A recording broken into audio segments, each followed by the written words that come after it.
earth as it is in heaven. Give us this day our daily bread, and forgive us our trespasses, as we forgive those who trespass against us. And lead us not into temptation, but deliver us from evil.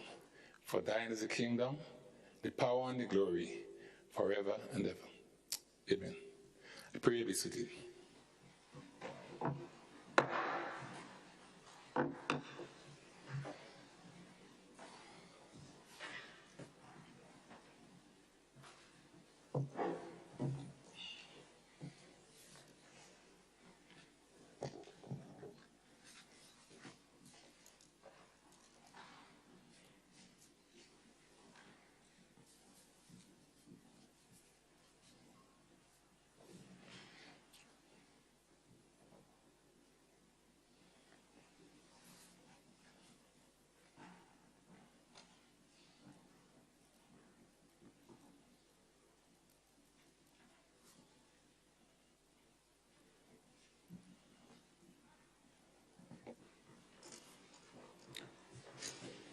Item 3, oath of allegiance or affirmation of a new member.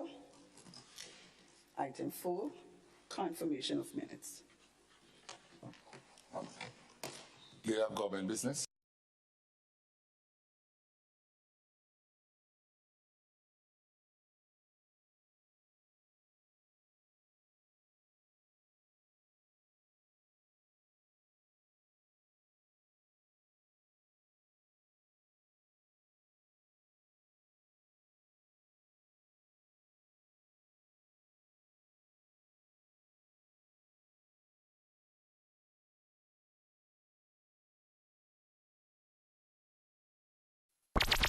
The NLA is giving you more chances to multiply your Playway winnings by adding Multi-X to your regular Playway bets to win up to 5 times more. Imagine winning as much as $1,200 instead of $240 with a $10 Playway bet by simply adding Multi-X. Place your Playway bets from $1 to $10 or in increments on your favorite Playway symbols or numbers. Then add the Multi-X option at the same value to win 2 times, 3 times, 5 times more, or free plays. With Multi-X, you must bet the same amount wagered on your regular Playway bets for your winnings to be multiplied. Grenadians, value your dreams and win your way as much as 5 times more with Multi-X added to Playway, and watch your money grow. Must be 18 years or older to play. NLA, making your dreams come true.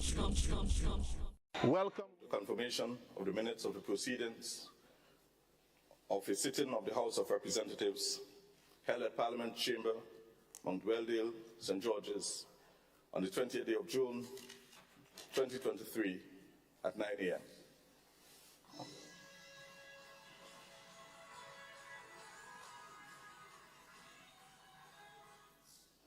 Honourable members, the question is that the minutes of the proceedings of a sitting of the House of Representatives held at the Parliament Chamber, Mount Weldale, St. George's, on Tuesday, 28 June 2023 at 9 a.m. be confirmed. As many other opinions say aye, of the contrary opinions say no. Indeed, the ayes have it, the ayes have it.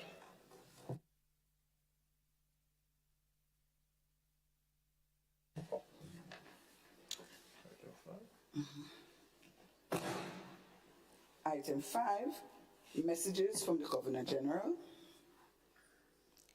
Item 6, announcement by Mr. Speaker.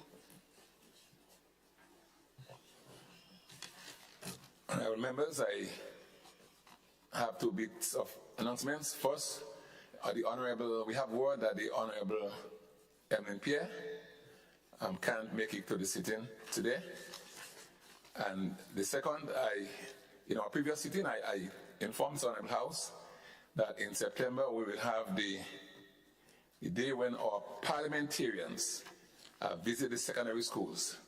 And Parliament has chosen the 29th of September, I think it's a Friday, when all MPs would be expected to visit a secondary school in Grenada, in the state of Grenada, which includes, of course, Carriacou. We would give further briefing, but we want the MPs to bear this in mind and keep that day on the calendar free, 29th of September.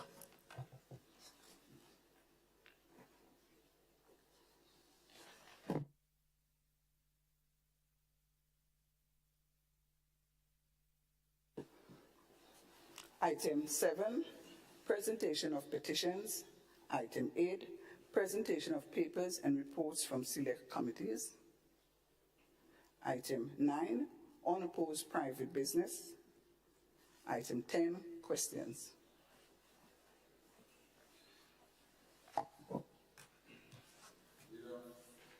Leader of His Majesty Opposition.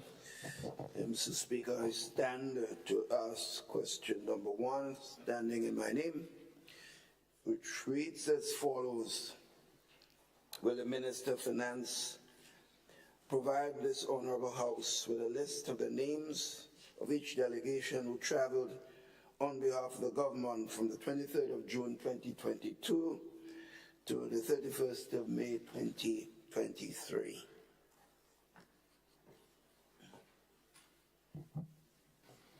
Honorable Minister for Finance. Good morning, Mr. Speaker. Good morning to all the members of the House. At the last sitting, I provided a written answer to a similar question. However, it was alleged that the Minister of Finance did not provide an answer. I want to state here in this Honorable House that travel undertaken by members of Parliament. Just hold, Honorable MP for St. Patrick. Is Honorable Leader of the Opposition, can I turn off your light? Proceed, please. That most of the travel undertaken by ministers of government does not necessarily be funded by the government of Grenada, or payments were made from the Ministry of Finance. And in that regard, I am unable to provide such answers. Again, the question that's been asked is relating to June 2023 to May 2023. Again, I am not sure if there is an answer I can give to that one at the moment because I have not been provided with that information. Notwithstanding, if that information becomes available, I'll be able to provide that in the next sitting. I thank you. Honorable Leader of the Opposition. Mr. Speaker, answers to the questions are not about what a member feels, is what is required. It's not feelings. Member hopefully would learn that that's the case. The question was very specific, and the Ministry of Finance is the one responsible for all government financing. In the days of computer and data collection, it's pretty revolutionary. So, Mr. Speaker, it pains me to listen to the answer, what is perceived to be an answer. But, Mr. Speaker, let me just make this point. Remember, I keep asking over and over that these answers should be presented before, so that when I receive it, we receive it, whoever asks questions, could from the government side too, they'll be able to ask follow-up questions, which generally is allowed, as long as it's not out of line, so to speak. So the answer that I receive, and let me just read the answer. The total cost of each trip is not readily available within the Ministry of Finance, which is very strange. That said, the Ministry of Finance can provide a total cost of travel paid out of the consolidated fund month by month. If requested, the question was asked already. So I don't know if I'm requested again. This is not conditional. You simply provide the answer to the question that is asked.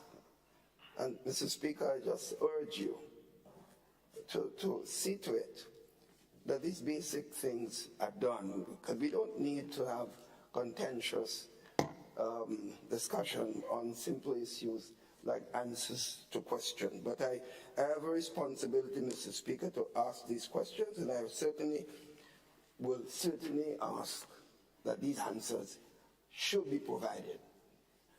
Mr. Speaker, as far as that one is concerned, I just make this point. Yes, I want you to proceed with the questions. I'll give general comments thereafter. Yeah.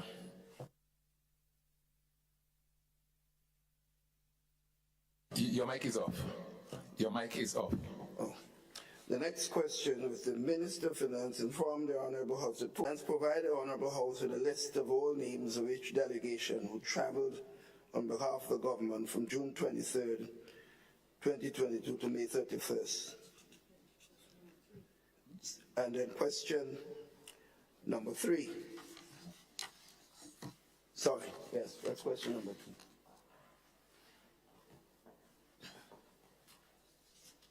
Is it, Honourable MP, is it question 2 that you want to respond to?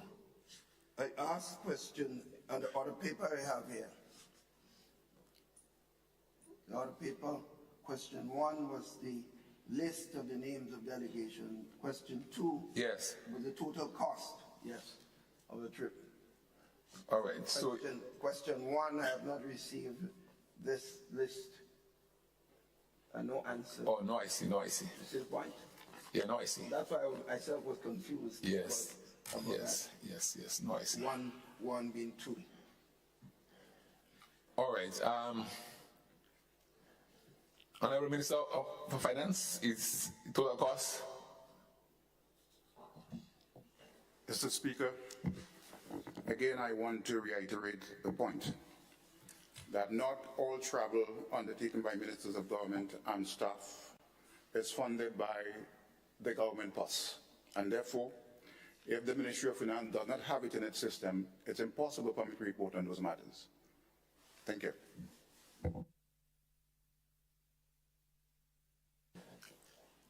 All right. All right. Honourable MPs, I want us to get to the point where, when questions are asked, we can provide the answers that are available in the ministries or wherever. And I'm getting the sense that it's not all the time a minister travels or a government official travels, that the travel and the expenses are funded by the Consolidated Fund. Sometimes you have sponsors and donors that cover the cost. I don't know if any information can be brought to Parliament with respect to sponsors and donors. But costs on the government of Grenada, on the Consolidated Fund, has to be reported to the Parliament, right? Mr. Speaker, the question basically had 2 parts. The 2-part question. It asks for the ones that were funded by government, and they ask for the ones that were funded not by government. Remember, we all have accountability. Correct. You may not have the information available immediately, but for us not, the public not to know who is funding what by government, for government persons traveling, to me is, that's another issue, Mr. Speaker. It's a broader issue, and you know that, Mr. Speaker. But the ones relative to government expenditure ought to be provided. And I don't think I'm asking for anything beyond certain expectation. That's basic and fundamental. So, Mr. Speaker, I urge you to urge members to provide the answers to questions which are legitimate information for the public for purpose. That's why we are here. We can't be asking anything else. So I reiterate this, Mr. Speaker, for what it's worth. Yes, and I heard you, Honourable MP, and I did make the call that ministers should try and provide the information that is within your reach. And sometimes it's difficult for a minister to get information from some other sector, but it's government and we have a responsibility to provide that information to Parliament, right? It belongs to the public domain, it's part of the public discussion, and it's part of the public interest, knowing exactly what is happening in government. So I appeal to members of this House to be sort of more precise in terms of responding to the questions raised. Just to be advised, Mr. Speaker, what then should I expect? Honorable Leader of the Opposition, Yeah. I would appeal to the Minister to find the answers to this particular question raised. That's my appeal.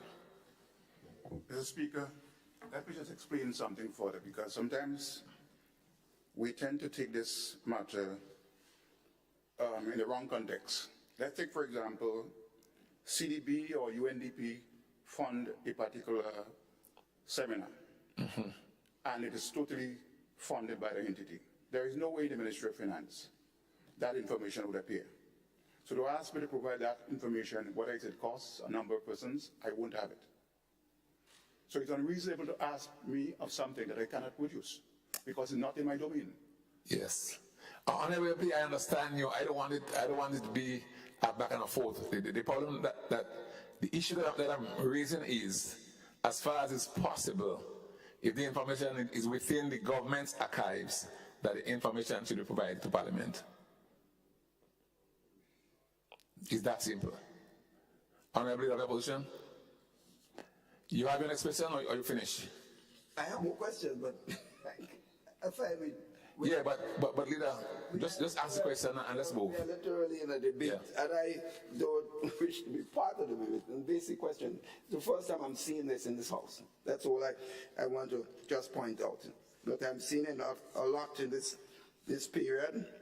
That is first time. But I will continue to do what I have to do without fear or favor. Next question, Mr. Speaker, therefore, is about Western Main Road. What it says is that what is the new financing timeline for the Ministry of Infrastructure and new estimated costs of the project? What is the original amount of financing received? What are the names of the delegation traveled to CDB to renegotiate the financing or to find an update on the financing of the project? Are there any changes in the plans and designs of the project? And if yes, what are these changes? And what are the service providers? Thank you, Mr. Speaker. This question, Honorable PM, before you respond, let me just make some comments here, please. So, thank you. With respect to the questions, not more than 3 questions should be asked to be received an oral answer in Parliament. Not more than 3 questions, right? So you have a number of questions here that whoever has to respond to them should provide written responses to whoever the question is coming from. But the standing order says not more than 3 questions should come from an individual and expected to be answered orally. All right? Honorable Prime Minister. Thank you, Mr. Speaker. Mr. Speaker, I'm happy to answer all 3 by subpart 6, 18 questions. I have no difficulty in providing the responses. So I will start with the first question. What is the new financing timeline and the new estimated cost of the project? There is no new financing timeline. There is no new estimated cost of the project. The original cost of the project, Mr. Speaker, was US $52 million. So that takes you off the original financing. And I should point out, of that $52 million, Mr. Speaker, £1 million was provided in technical assistance as part of what originally was the UK CIF grant funding, together with an additional $6 million US. As the public has been aware, and as this House may be aware, Mr. Speaker, because of the delays experienced when we took office in implementing the project, the UK CIF grant component of the fund was lost because of the delays in the implementation of the project. As you're aware, Mr. Speaker, the UK has since been experiencing its own significant fiscal challenges, and as a result, during our time in office, we engaged in discussions both with the Caribbean Development Bank and with the UK Foreign and Commonwealth Office, and we were able to secure the grant funding for the southern water project, which would have been the dual component of the UKSIF projects. What are the names of the delegation who traveled to CDB? No one traveled to CDB. The CDB visited Grenada as part of its normal engagements with the Ministry of Finance and other stakeholders here. Are there any changes to the plans and designs of the project? No. And so the other question becomes redundant because there are no changes. And who are the service providers? The service providers who we met and who were contracted by the prior administration, Best on Consulting Limited, Design Consultants, FDL Consultant, Inc. Thank you, Mr. Speaker. Thank you, Honorable Prime Minister. The leader of the opposition. Yes, Mr. Speaker, I have a follow-up question, if you allow me. Is the minister indicating that the original consultant for the project Best on, from information that I have, was sent a terminated letter by the present government? Is the minister aware of this? And subsequently, I also understand that that termination letter was then cancelled later on, causing delays, from what I understand, the information that I have. That's a follow-up question, if the minister prepared to answer. Sorry, it's information he has, it's not information that I have. Okay. It tells you perhaps someone obviously is able to supply with information that is not able to supply the actual minister. All right, thank you, Honorable Prime Minister. Leader of the opposition. Second question, Mr. Speaker, is what is the concern that one is close to my heart? It concerns the Molyneux landslip. And it says, what is the time frame for the completion of this project now? Who are the current consultants? And who are the current service providers? Have new surveys been conducted? Are there any changes to the plans and designs of the project? And if yes, what are these changes?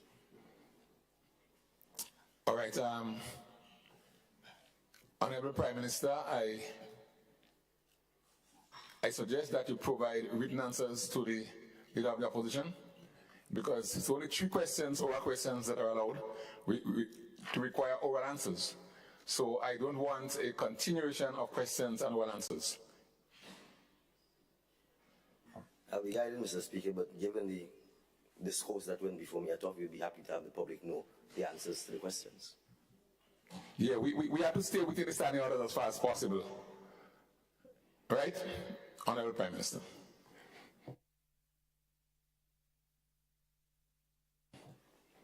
So I think we can move on. Questions are? Questions are over.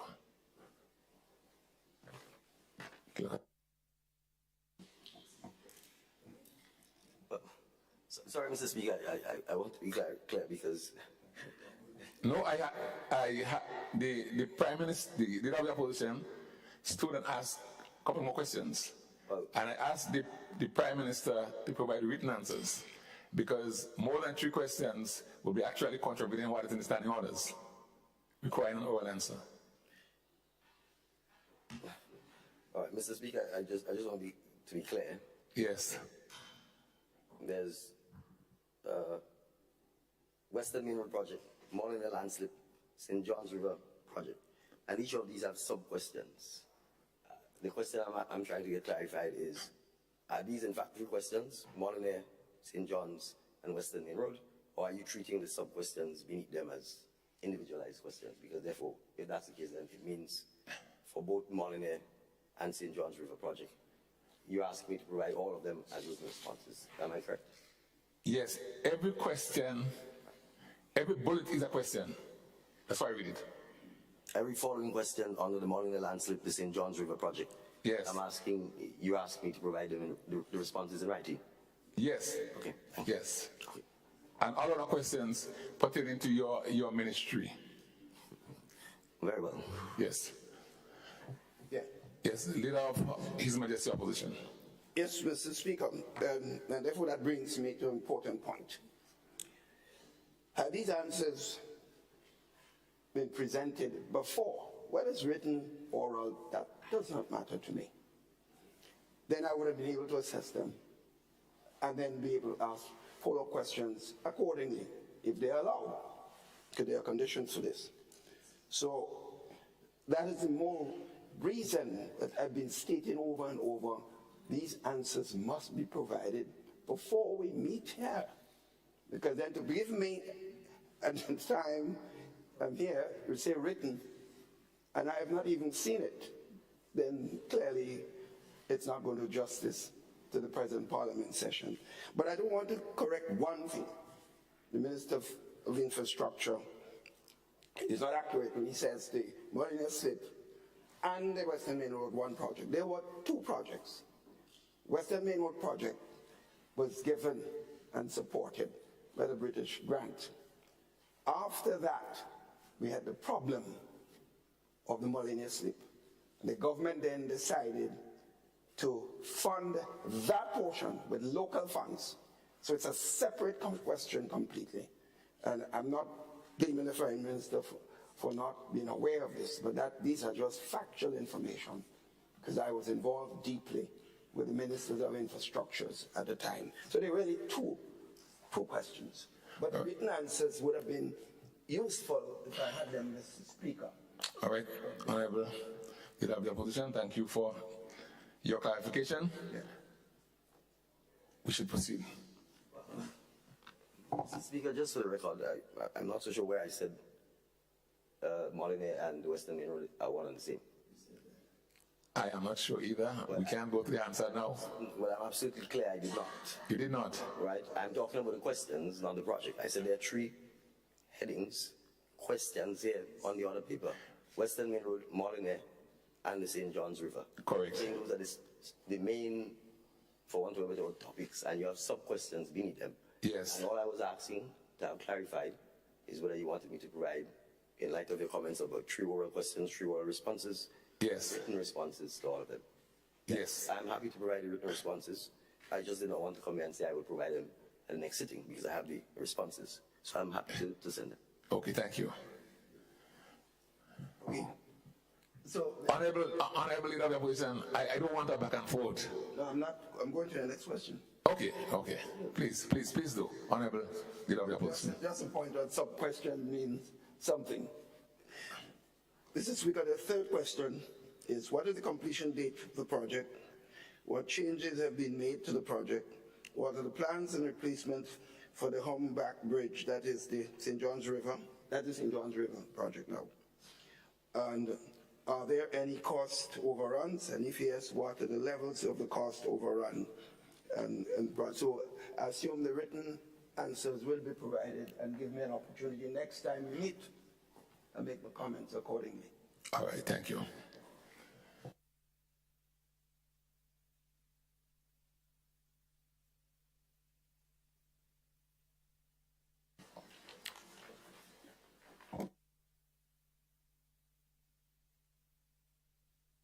Honorable Leader of the Opposition, your mic is not on, so I can't call you to stand. Okay. You have another question? Okay. Yeah. Please proceed. One question. Please proceed. Yeah. This question, Mr. Speaker, was unanswered, as you point out here, on the 18th of April, 20th of June. And that question is to the Leader of Government Business. It asks about what is the criteria and processes employed in selecting the former Labour Commissioner, and what is the qualification and background that landed her that job, and what is the reason for her dismissal. Leader of Government Business. Thank you, Mr. Speaker. Mr. Speaker,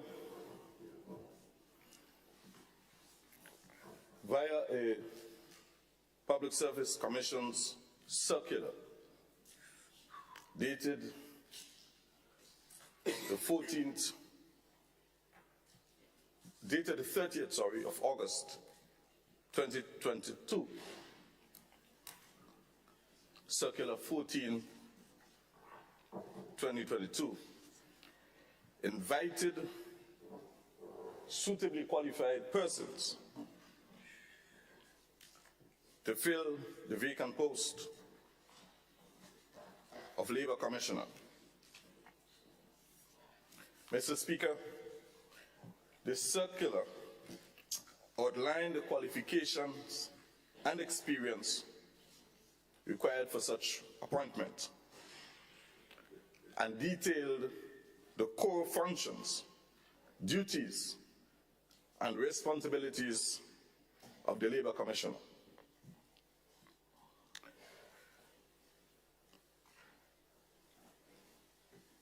Applications, Mr. Speaker, were to be submitted to the Chief Personnel Officer no later than the 30th of September 2022. The PSC, Mr. Speaker, in keeping with its constitutional mandate,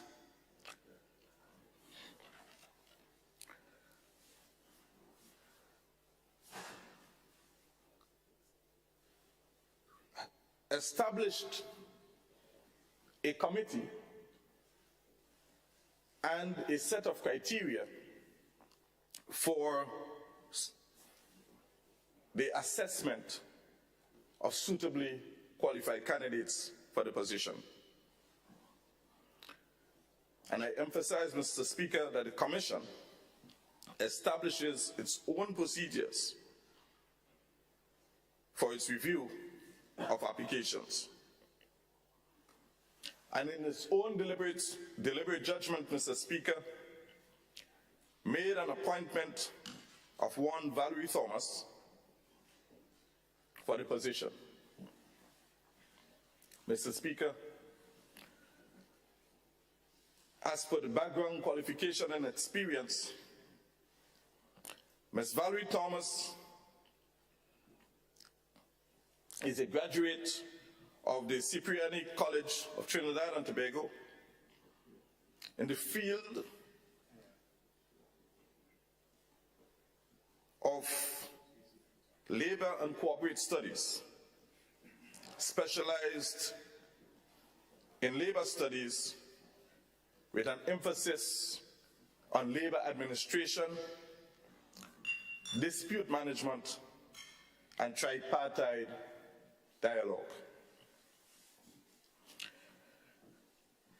Mr. Speaker, prior to assuming this responsibility here in Grenada, she worked for 8 years, one of the largest trade unions in Trinidad and Tobago. And prior to that, Mr. Speaker, she was employed within the public service in Grenada. And at one time, she actually worked in the cabinet office. As per determination, Mr. Speaker, and in seeking a response in accordance with Section 84(3), termination is within the purview of the Public Service Commission. And in trying to obtain a reason or a justification, Mr. Speaker, I did not get permission or a reason from the Public Service Commission. Thank you, Mr. Speaker.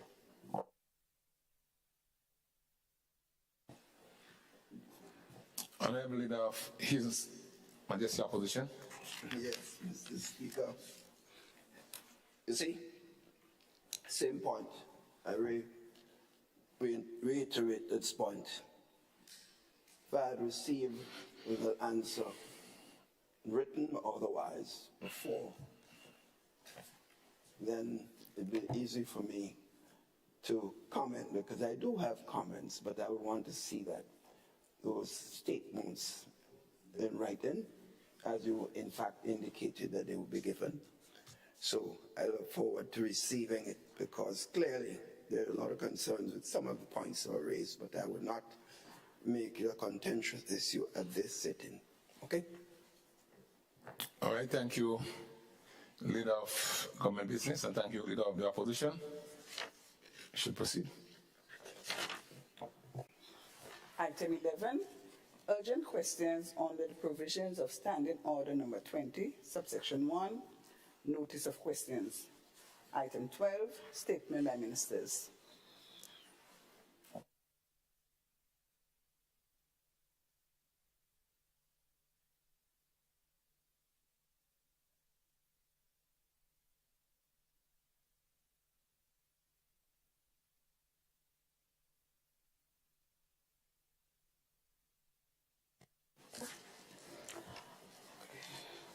Item 13, personal explanations. Item 14, sorry. Leader of His Majesty Opposition. Yes, Mr. Speaker. I stand here this morning on an item that concerns me seriously by one person.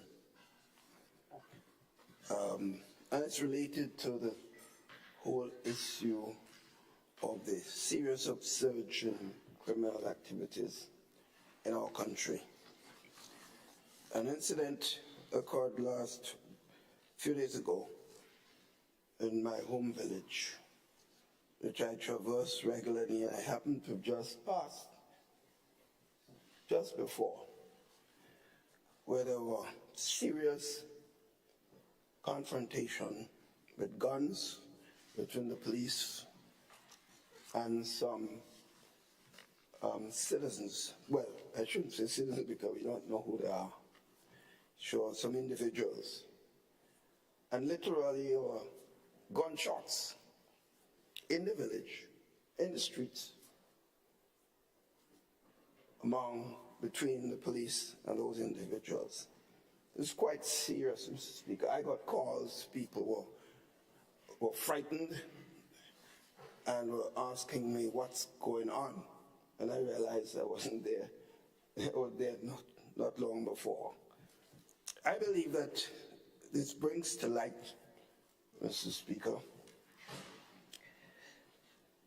this serious issue that faces our nation at this point in time.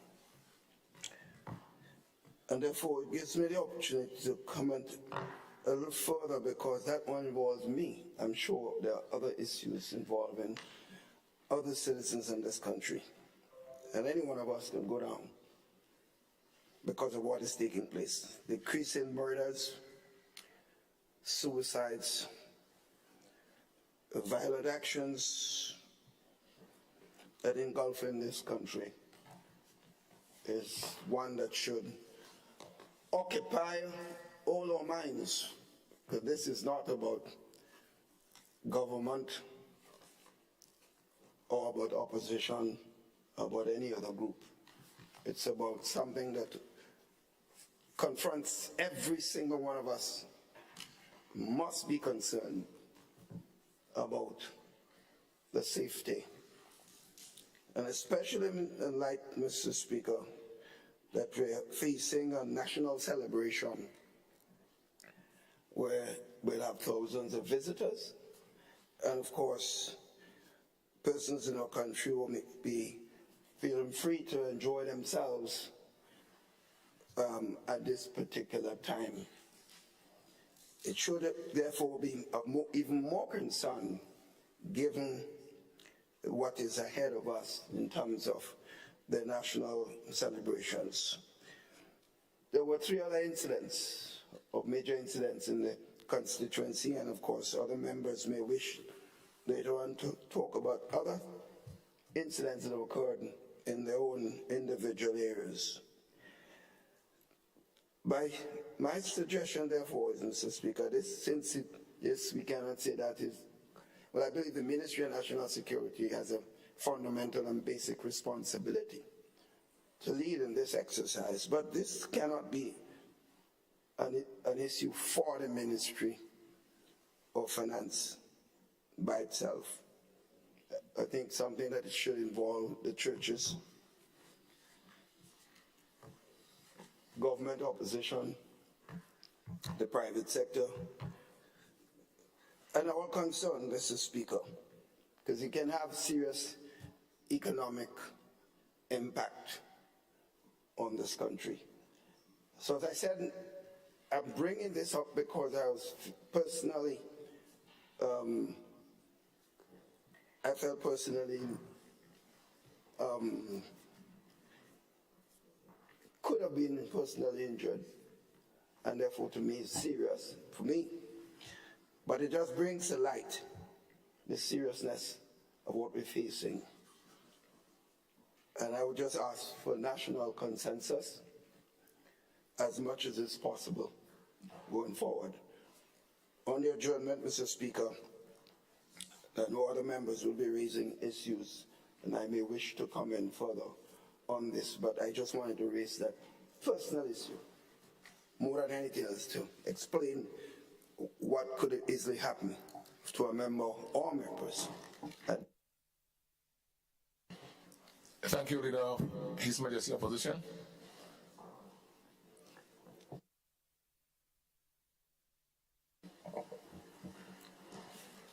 Item 14, motions. Item 15, bills. Leader of Government Business. Mr. Speaker, I beg to move the second reading for a bill shortly entitled National Insurance Amendment Number 2, Bill 2023. Honourable members, the question is that the bill be read a second time. Leader of Government Business.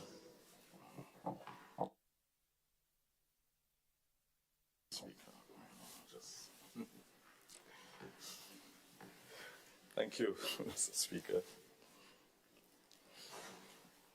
Mr. Speaker, this bill contains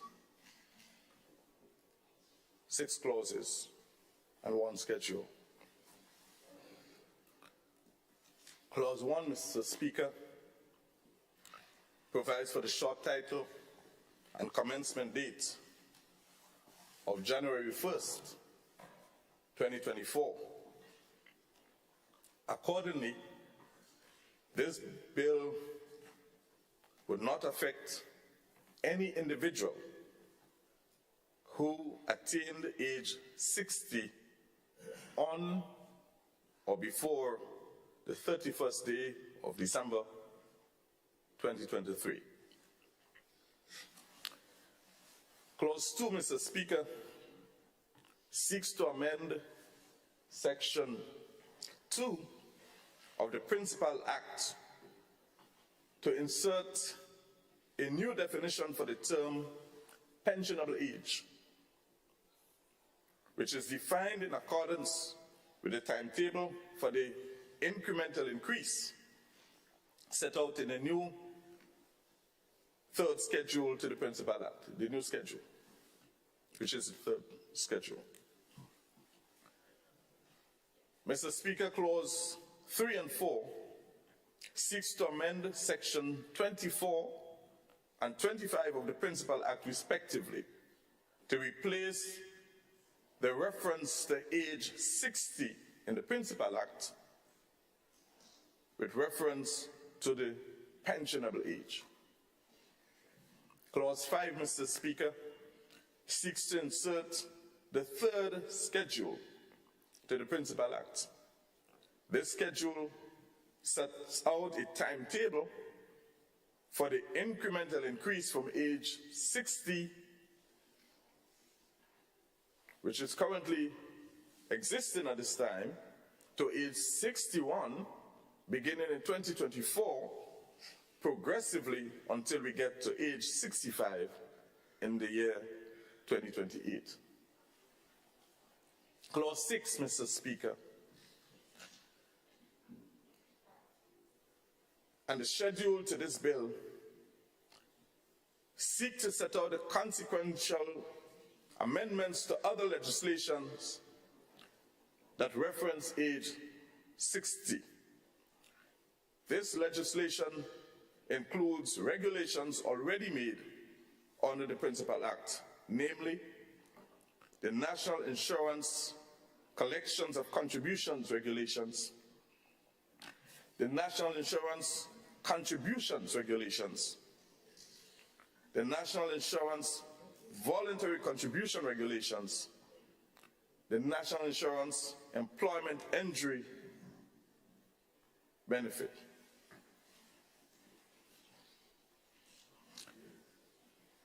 Mr. Speaker, this particular bill is extremely important for the survival of the NIS as we know it. Underscoring this reality, Mr. Speaker, we recognize this morning the management of the NIS here with us. I'm not sure if I'm seeing any board members, but I recognize their presence here. This underscores, Mr. Speaker, the essence and the importance of this particular bill. Mr. Speaker, reference to retirement age of 60 is referenced in the Employment Act Cap 89 and the Employment Act 2016 and would be replaced with the phrase pensionable age for the purpose of the National Insurance Act, Chapter 205. The Employment Act Cap 89 is currently in force in Grenada, while the Employment Act 2016 was enacted in 2016, but is not yet in force. Let us, for a moment, Mr. Speaker, have a look at some additional legislations that this will affect.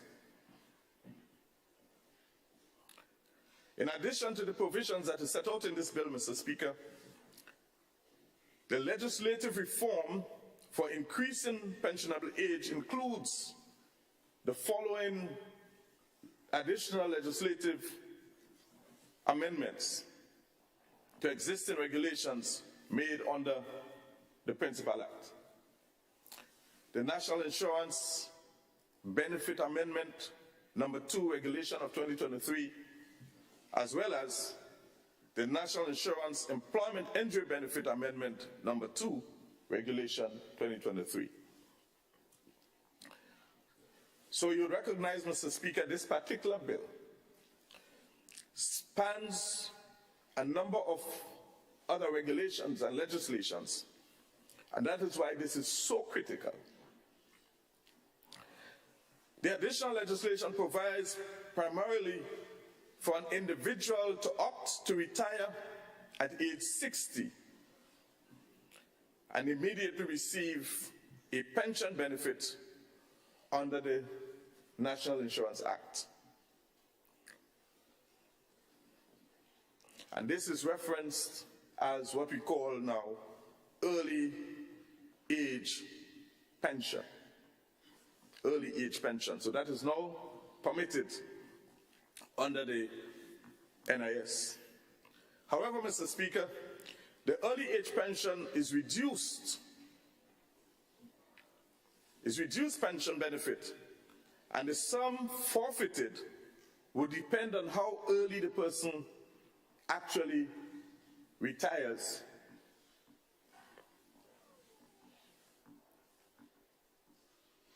And how many additional years or months as required by that individual to attain pensionable age.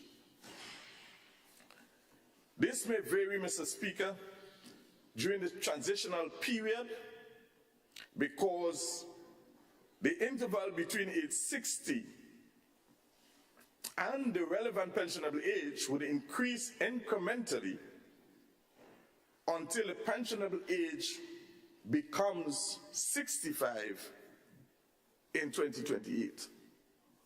Further, Mr. Speaker, the additional legislation also increases the weekly rate for minimum pension from an amount of $46.40 to $58. That is 25% increase. So that is a benefit, Mr. Speaker, to the retiring individual. So, notwithstanding that the age, the pensionable age is now increasing, there is also an increase in pensionable benefits to the retiring individual. Finally, Mr. Speaker, in this context, the additional legislation has already been drafted and will enter into force as on the 1st of January 2024. I want to take a moment, Mr. Speaker, to shine a light on the performance of the NIS and why all of these changes that has been happening over the period of time is so critical. Mr. Speaker, in 2022, benefits paid out amounted to $128.2 million. 2022, that's last year. Contribution income for the same period amounted to $103 million. So there is a shortfall. That is 25.2 million less than the benefits paid out in 2022. This means that the NIS had to be breaking deposits, fixed deposits, to pay benefits, and that is not sustainable. As of April, Mr. Speaker, 2023, this year, benefits paid out year to date, well, not year to date, but as of April, $43.4 million versus contribution income of $36.3 million. That's already a shortfall of $7.1 million. Again, the same cycle will continue. But we understand, unless these actuarial recommendations are not fully embraced, we cannot, Mr. Speaker, expect to have a sustainable social security framework for the next generation of Grenadians. So, these legislations are geared towards stopping the hemorrhaging, correcting a situation, and putting the national insurance on its right foot for the next generation of Grenadians. I make this statement having understood the seriousness of the situation, having sat with the board and the management of the NIS. I've coined this statement. We could have hard-working and efficient staff. We could have great operating systems and practices. We could have a brilliant management and a first-class board of directors with an eye for detail. But if government fails to make the appropriate legislative changes, the NIS, Mr. Speaker, will come crumbling down in a few short years.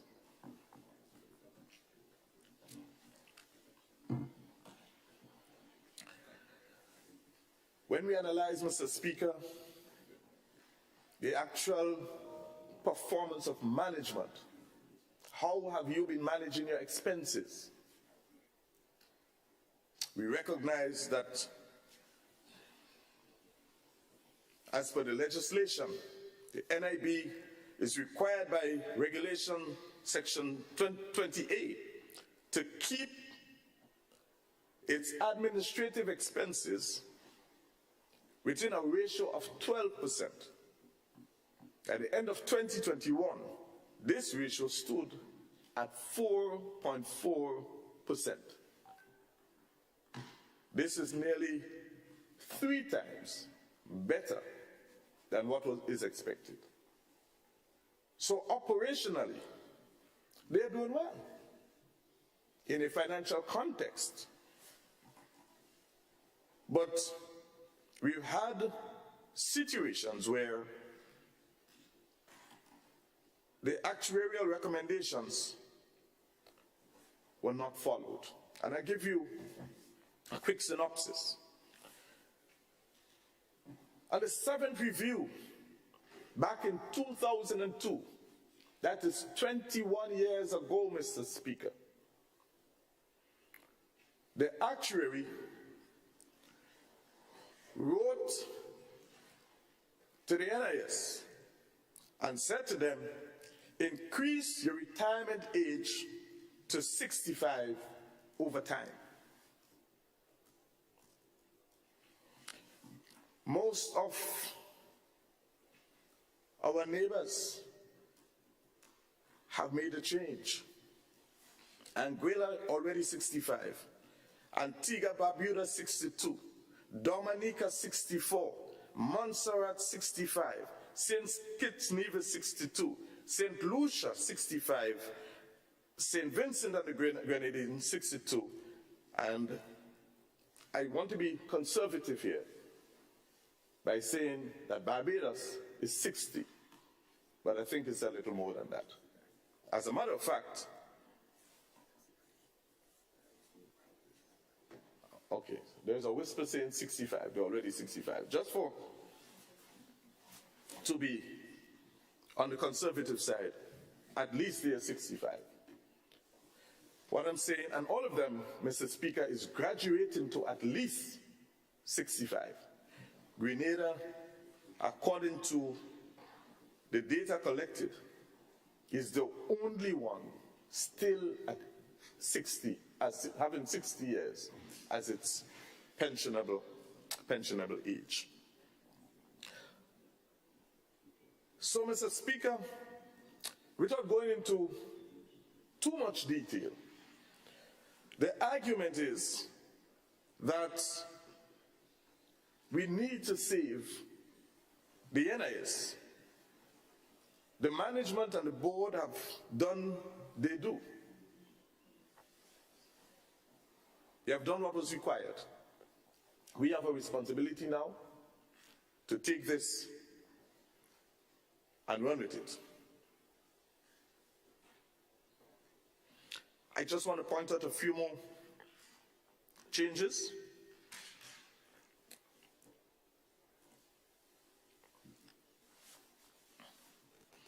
The current accrual rate, Mr. Speaker, would now move.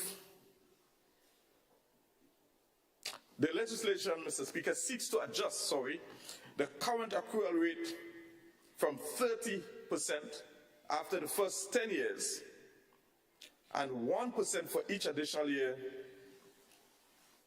to 25%. So the rate moves from 30% to 25%.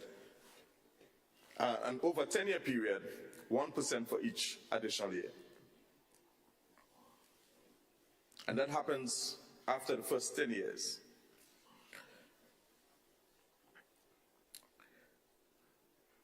The introduction of permanent unemployment benefit was presented to stakeholders in early 2022, with contribution rate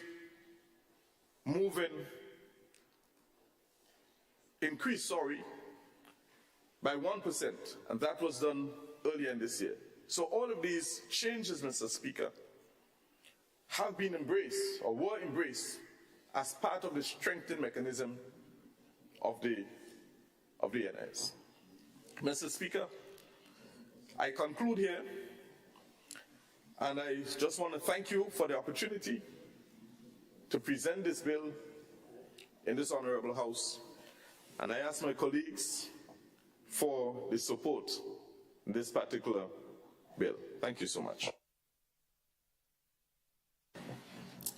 Thank you, Leader of Government Business.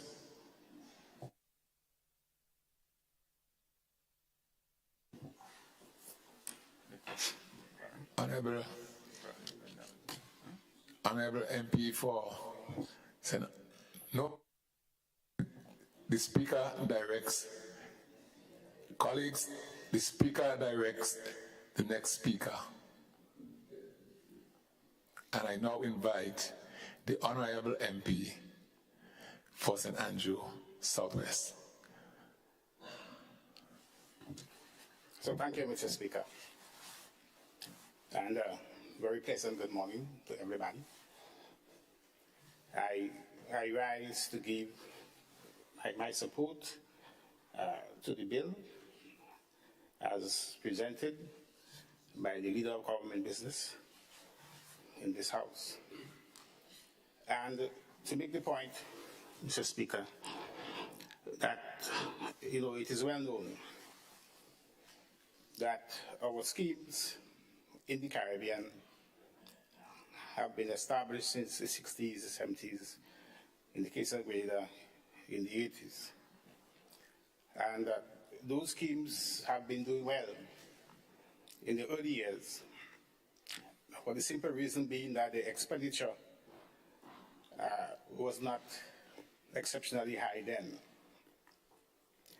Mr. Speaker, a number of studies have been done on the performances of those schemes in our region. In particular, studies were done, in fact, more than one studies were done by the International Monetary Fund. And there is one particular study on the IMF, by the IMF, Western Hemisphere Department, that pointed to the serious financial situation of these schemes and of the need for what we refer to as parametric measures to be implemented to save them going forward. Similar studies, Mr. Speaker, as reported by the Leader of Government Business, were done by our actuaries, and our actuary would have, since 2007, made the point that we need to take those measures if we are to save our national insurance scheme. Mr. Speaker, what we are doing today is not a case of what I want. It is not a case of what you want, but rather, it is a case of what the situation calls for. And the situation that confronts NIS calls and demands that we carry out those measures as recommended by the International Monetary Fund and by actuaries to save our national insurance scheme. In fact, Mr. Speaker, the studies done by the IMF pointed to three main measures to save our national schemes. Three main measures.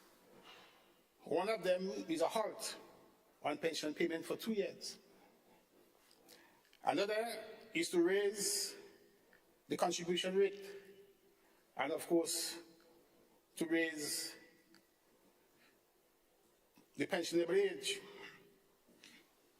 Obviously, Mr. Speaker, in this part of the world, we cannot, and you understand the negative implications of not paying pension for 2 years.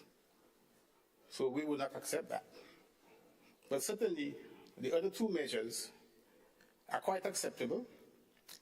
And more than that, the studies would have shown the benefits that would accrue if those two measures were implemented and implemented on time. And that also shows the negativity arises in the delay of implementing those measures. So, Mr. Speaker, we can't delay the implementation of these measures. We can't delay the implementation of raising the pension age from 60 to 65 over the period 2024 to 2028. We have to do it to save our institution. And there is merit in doing that, Mr. Speaker. There is merit in doing that. 7.2% of our population is over 60 years. In fact, it's over 65 years of age. 7.2% of our population. When you move the pension age, the pensionable age, from 60 to 65, what you're in fact doing is that you are contributing more to economic development, to economic output, because you don't have more persons working in the economy and producing, and therefore increasing our gross domestic product. And with that more employment, you have more income going to the NIS to strengthen its financial situation. Simultaneously, Mr. Speaker, if you retire people at age 60, what you're in fact doing is that you'll be creating a very high dependency population. Very high dependency population, a population that will depend on the contributions of the younger generations. So there's an intergenerational fairness, equity, if I may say, in extending that, in raising the pensionable age to 65 over a period of time. So, Mr. Speaker, that's the point I wanted to make in giving my support. That's the point I wanted to make in giving my support, Mr. Speaker. Of course, it means there are other things that we have to do. We have to ensure that the scheme has an adequate coverage, because that's one of the factors that have contributed to its fall in contributions. Compliance has to be strengthened as well. And the number of informal, well, we have seen the growth in the informal sector, and I'm saying the informal sector is a signal of a foreign economy.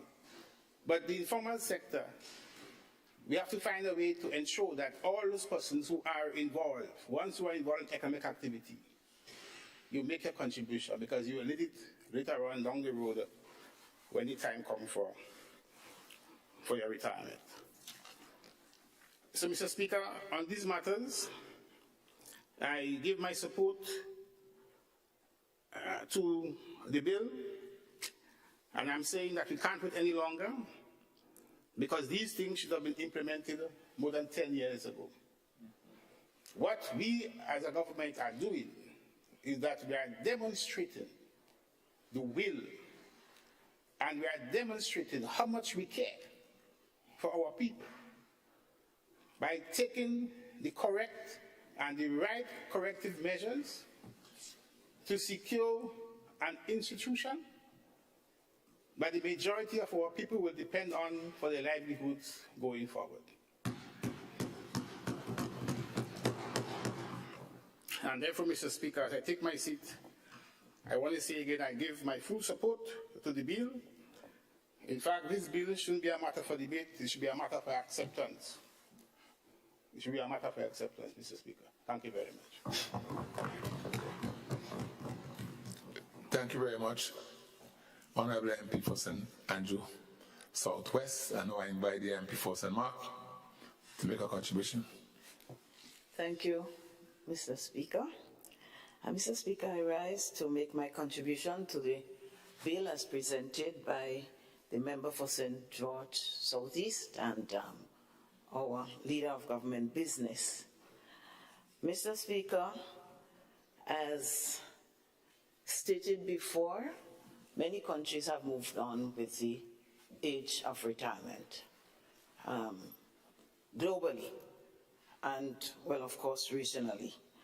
And so some are in 62, some are in 65, some have plans for even increasing further, but gradually, so that persons are not unduly shocked in their day-to-day lives by the contributions. So, Mr. Speaker, this is well established, and I have no problem with that, and I'm sure none of us on this side have any problem with the increase. Mr. Speaker, during the occasion of the first reading, which was the previous sitting I did raise some concerns about consultations, and I must say I have seen invitations. The last invitation I received was to attend a consultation in Karakou, but I wasn't told how my fees were going to be paid to get to Karakou, so I could not, respond positively. But it's good to see. I haven't heard the outcomes of the consultations. I expect they are good, but they are absolutely necessary.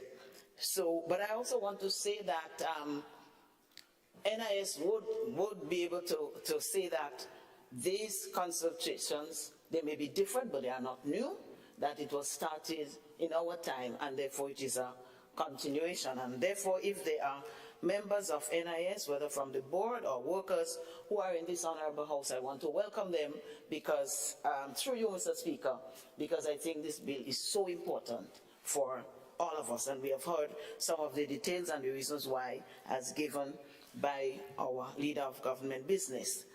However, Mr. Speaker, there are some relevant points I want to raise here that I think are of interest to me and the members on this side, and of course, Grenada, Karakou, and P.T. Martinique. I have a concern about the contributions, in that the contribution that has been initiated before, we know about it and everybody's paying it, but I think it's useful for us to know whether there would be more increase in the rate of contributions and what would be the rate of that increase and how persons can be prepared for such an increase. Because if your salary remains the same, and if we're looking at serious hikes in the cost of living, and if we just continue to raise the contributions, albeit necessary, it might just very negatively impact the lives of people more than it is impacting now. And we've seen the negative impact already as it is on the cost of living for persons. So how will there be increases? How will it be initiated? And will government or NIS or the powers that be, how will they ensure that these contributions will be sustainable to ensure that there is some quality of life left for persons? The other concern is that there are a number of persons. We're talking about January 2024, so it's less than 6 months away, and there are a number of persons who are close to that point, some of whom may have been looking forward to leaving at 60 and have plans. Others for whom the news would be good, because there are some people who may still have financial difficulties, and they're looking at what their pension, how their pension would meet those difficulties. So maybe an extra year, an extra 2 years might be very useful for them. So there's nothing harmful in that, but we have to look at the impact, and we have to prepare ourselves to avert them, to prevent them from adversely affecting persons mentally, psychologically, and otherwise. That must be prepared for. So while NIS is doing its job to go around and educate persons on what would happen, I believe there's a broader responsibility that rests with the government and whomever they designate to assist persons in making that transition. And we're well familiar with the term transition, but there is a need for assisting persons to cope with the upcoming changes, whether it be good for them, how it would affect them. I'm not saying it wouldn't be good for them. I cannot say that. I understand the necessity of doing it, but this is a question that needs to be answered. Not necessarily just by saying, yes, we will, but by putting programs in place to assist people. We know that in other countries, just as how we see the good that they do, there are programs that they do to assist persons to adjust to the changes that they will encounter at retirement. There is one other thing, and I heard one of the members say that there will, by extending it, there will be more jobs. Does that mean that there will be more jobs created by extending the age? And how about the persons, the younger persons, who were looking and waiting for a seat to be vacated so that there will be some measure of upward mobility? Would that, what will be their expectations? And therefore, we have to manage those expectations and we have to assist people. I'm not saying that there's anything wrong in it, but we're seeing certain things happen to people. We're seeing a number of suicides. We're seeing things happen. And therefore, we have to, whenever there's something that has the potential to create a shock in people's lives, we have to have the responsibility, whether it's bipartisan, whether it's government only that does it, it's government's responsibility, it's government's prerogative, but there are always other persons in civil society who might be able to help. So these are some of the things that government has to preempt and prepare for. Persons looking for upward mobility, because somebody about 55 might be saying, well, I would like to be, it's an SAO, might want to say, I would like to be PS before I leave, or whatever, but that will take me another additional 5 years or 6 years, whatever. And again, this is not for debate, as was said by my friend from St. Andrews earlier on, but it is a reality that these things could affect people's lives, and we need to prepare for that. I also want to raise another context of the implication for the increase in age range. We are all aware that there are certain jobs that have more negative health impact on some people, on the workers, than others. So, for example, persons who deal with chemicals, mixing chemicals or whatever, persons who use heavy equipment like jackhammers, because they have been cited as being able to cause negative impact on the heart and other organs in the body. And I know some other countries, they do, even though they have a stipulated age for retirement, that they make allowances for persons whose jobs put them at a higher risk than the national level, that they can retire a little earlier, maybe 5 years, even up to 10 years earlier. These are some of the things that need to be given consideration. Mr. Speaker, the mention was made about compliance, and this is something that bothers me, and I wonder if every Grenadian was really compliant and paying, whether those in the formal sector or the informal sector, whether we would have the need for the size of increase that we're looking for, the number of years or whatever. I do not know. I have not heard any data on that to let us know how many people are really defaulting, especially those who are self-employed or persons in the informal sector. We also know, and I, as an MP over the years, have encountered it where employers have failed to make the necessary reduction, a payment, let me put it that way, for their workers.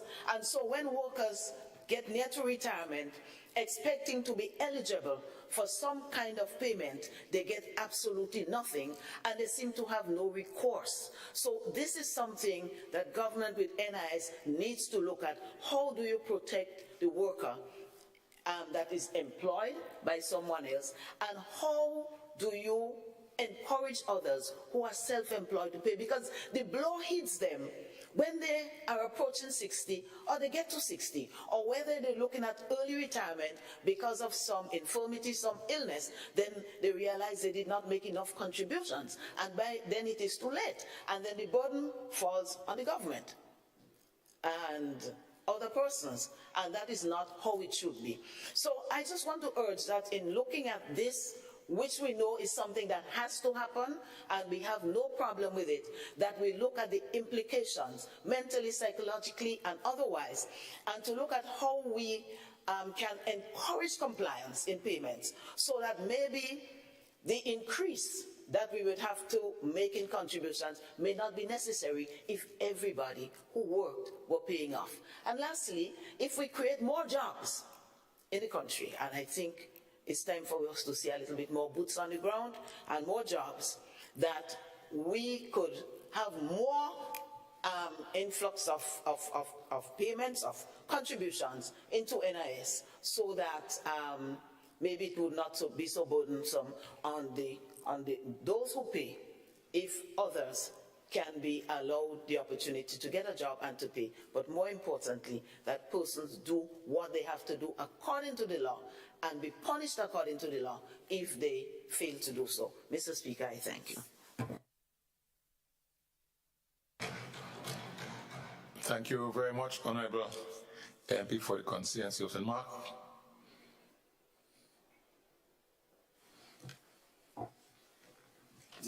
Honorable Leader of East Majesty Opposition. Yes, Mr. Speaker, stand for a few minutes. Basically, just to say, really I'm endorsing the comments of my colleague and the Member of Parliament for St. Mark's. And to say, like, as the presenter, the Honourable Member for South East, St. George's, and Leader of Government Business pointed out that this is an issue that has been around for a while. And clearly, the actual scientists cannot be said to be wrong in the prediction and observation of the estimate of what can happen over a period of time if we do not arrest this situation faced by the NIS. And I've always said there are several issues that I have had difficulties with the revolutionary government concerning how the rights of people were tampered with, and of course a lot of the issues related to that period. But we cannot fault the initiative of that revolutionary decision of bringing into place the NIS. But as we know, over a period of time, an act that might serve the country at the time, over a period of time, may need adjustments. And therefore, this is certainly what is happening. And I think we as a government then heard the report, questioned the presenters then, and asked all the relevant questions. So we have no difficulty with adjustments as being proposed. But as the member quite rightly pointed out, the question really is, we may wish to ask whether the government is satisfied with the level of consultation in addition to what was done before, whether they are satisfied that it was thorough with the NIS involvement. I certainly have not received any invitation for the consultation, but that's not that important, because the member did indicate that she received certainly some invitation. So Mr. Speaker, I like the fact that the NIS was being complimented for the work it is doing and has been doing over a period of time. But I think it'd be presumptuous to imply because the adjustment in age would mean that there would be increased economic activity, as I was being pointed out by the member for St. Andrews Southwest. Mr. Speaker, theory is one thing, practice is another. The member would understand that.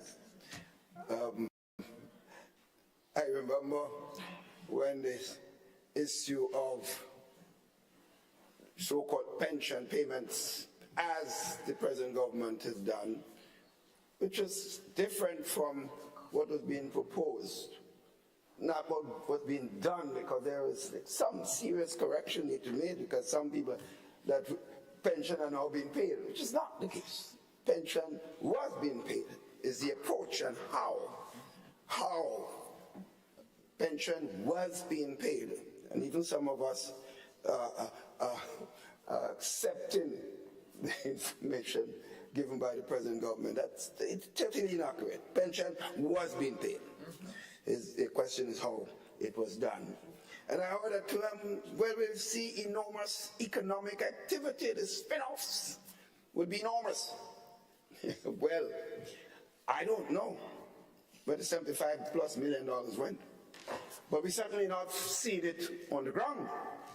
With some members have always been on the ground, so I'm certainly I have not felt it. Maybe you might say that I'm not on the ground, but I certainly believe that that you can go around the country and you can't tell you that this has been seen in any serious way. So clearly, that is an issue that the government needs to look at. But also, the question of the increased contributions. Clearly, if you're going to, the NIS is already having difficulties and you're going to be increasing the age and you're increasing payments as the leader of government business indicated, and the NIS already having problems, there must be injection of some additional contributions. The money has to come from somewhere. The question is also timing, because clearly the economic situation facing the country, as you know, as those who wish to admit, is in dire state, and therefore whether in fact some of the workers have been asked with increasing cost of living and cost of services in general, whether they are in fact in a position to meet the increasing contributions at this stage. That is something that has to be carefully understood in any decision going forward. The other thing to watch, the private sector. I got the impression when members were speaking that there was a sort of implication that the government, the NIS and government, it's not just the NIS and government, the private sector has a major role.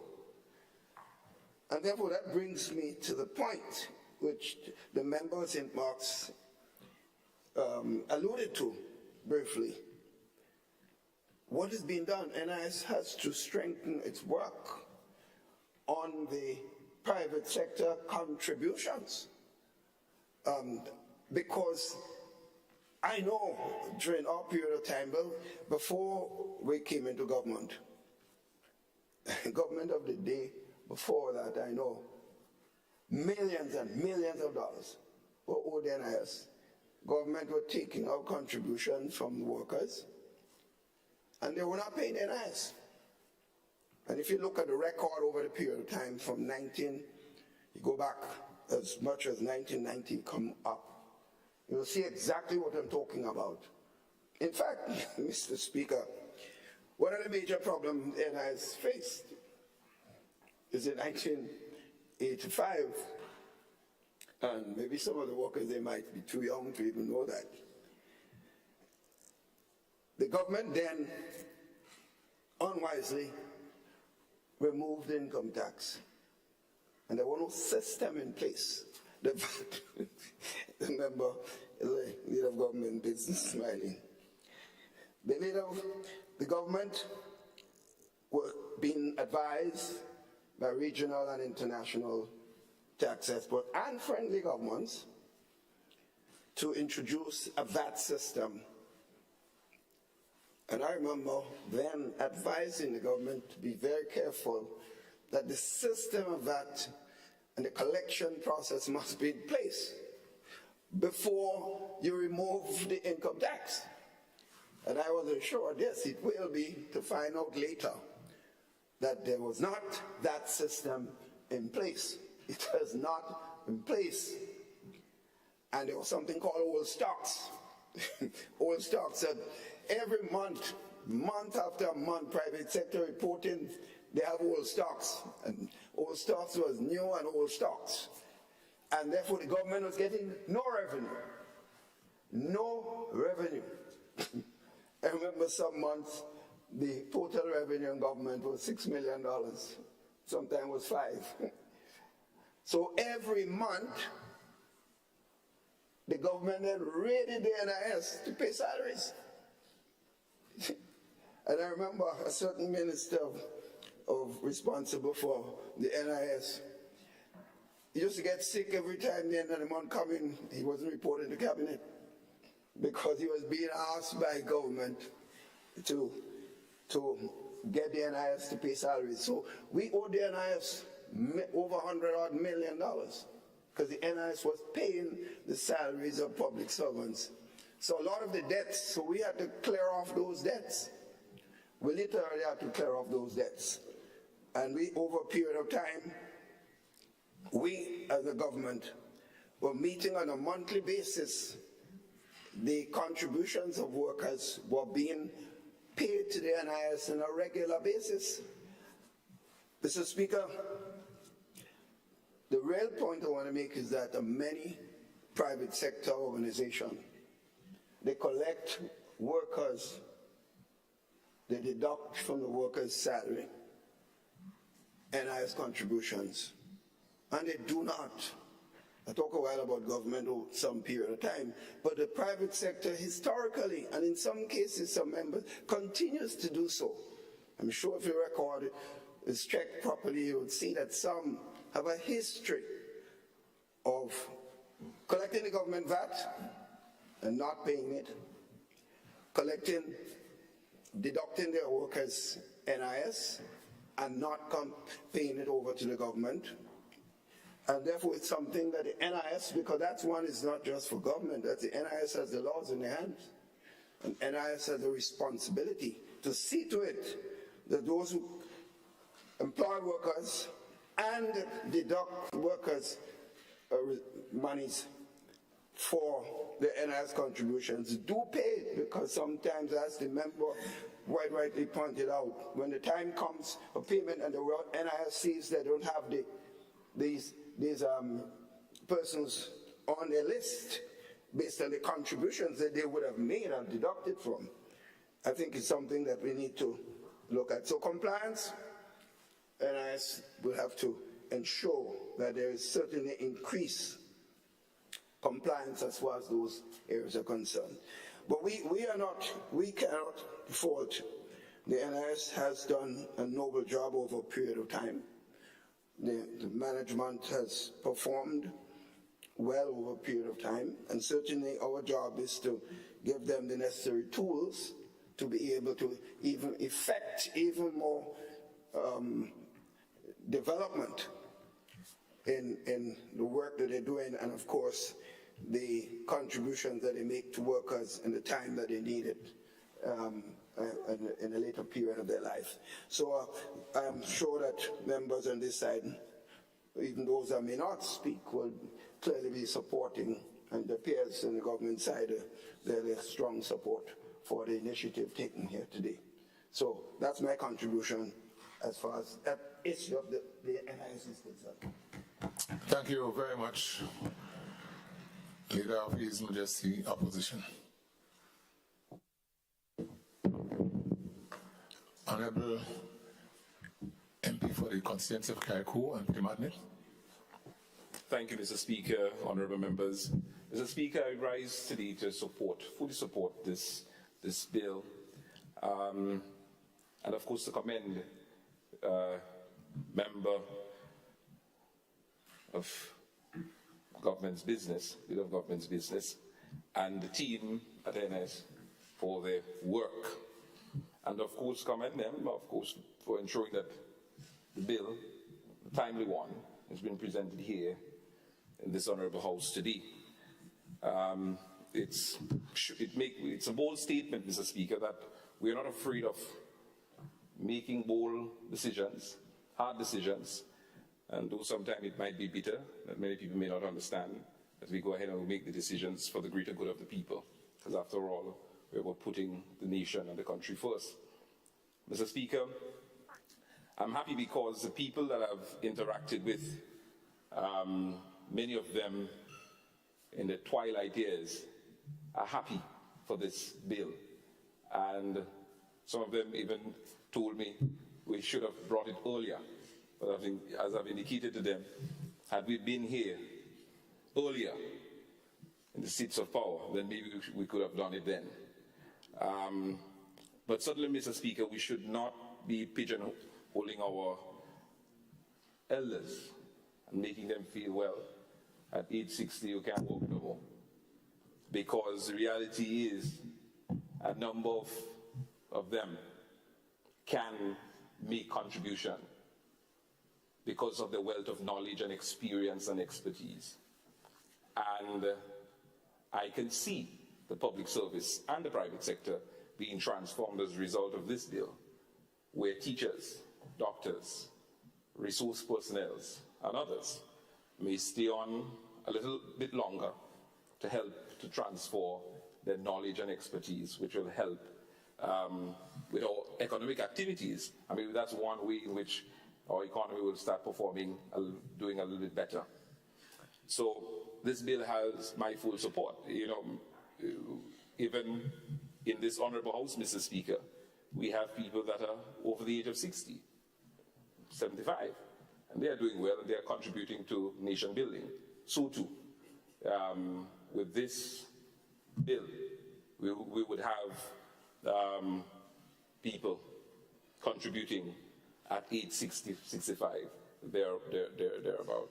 So, Mr. Speaker, this bill has my full support. Thank you. Thank you for your contribution, Honourable MP for Carriacou and Pilimatnik. Honourable Prime Minister.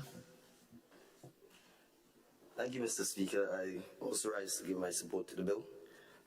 Mr. Speaker, I want to point out the fact that the bill takes a graduated approach to increasing the pensionable age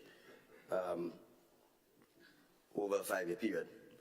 And so obviously it demonstrates, while I'm sure it would have been easier to probably go straight to 65, it demonstrates that the technicians at the NIS and the other persons who are involved in making the recommendations for policy and legislative change realize that given what is involved, and that persons obviously perhaps might have been planning that retirement would be 60, obviously would now be given additional time, knowing that it would be a graduated approach rather than it being dropped suddenly. The intention, Mr. Speaker, obviously, if passed in the lower house and in the upper house, is that the bill will go into effect January 1 of 2024, so that in 2024 the retirement age now becomes 61. In 2025 it becomes 62, etc., as we go on over the next 5 years. Mr. Speaker, I must commend the board and the staff and management of NIS. Because, Mr. Speaker, I'm sure you would appreciate this particular bill is one in a series of legislation that has been coming to Parliament to address the National Insurance Scheme. And while this one is dealing with pension, there's been several other pieces which have, in a general sense, been dealing with the sustainability of the fund, as well as ensuring, Mr. Speaker, that there's also equality with some of the benefits that persons derive from. And as recently as I think the last sitting, we approved, Mr. Speaker, ensuring that the anomaly where if your parents literally did not take care of you, you were punished by not having the opportunity to benefit, which actually should be in a situation where you should be given great opportunity to benefit because your parents might have neglected their parental obligation. So, Mr. Speaker, I want to commend the leader of government business, NIS, board management and staff for ensuring, Mr. Speaker, that the actual decisions have been taken, encouraging us to take the hard decisions to ensure that we can make the fund, the entire fund, more sustainable. Mr. Speaker, it is important to point out that these recommendations are not new, and they've been sitting there for several actual reviews, and many of the former policyholders simply did not have the testicular fortitude. That's putting it kindly, to do what had to be done.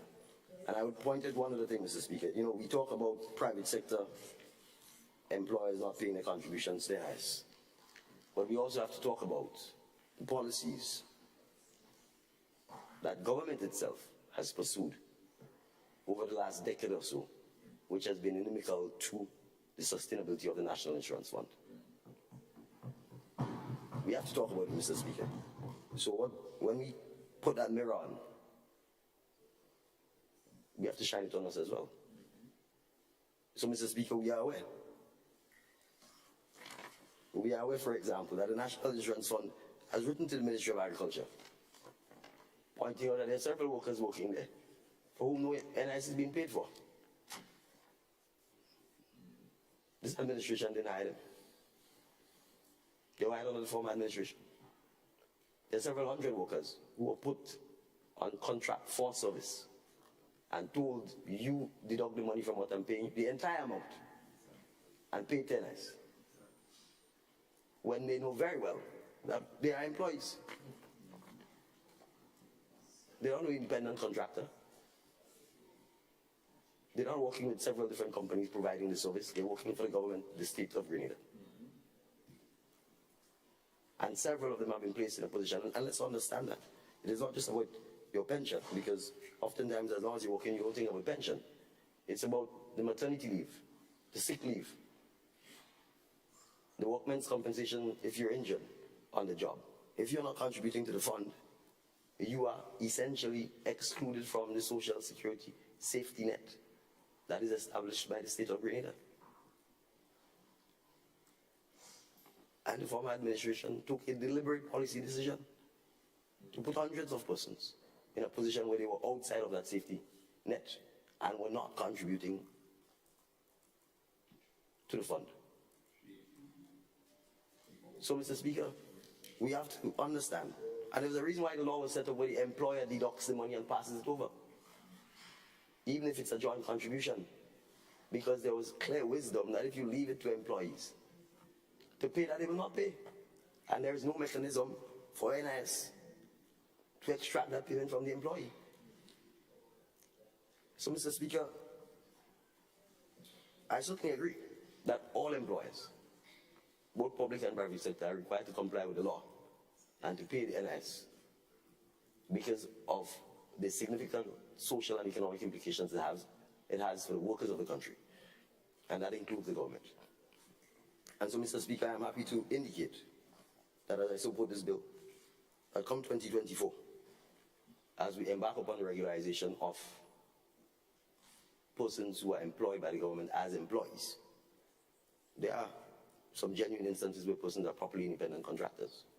But where they are employed as employees, Mr. Speaker, our policy will be to deduct and pay both the government and the employees' portion contribution to NIS, so that the fund will continue to be sustained. Thank you, Mr. Speaker.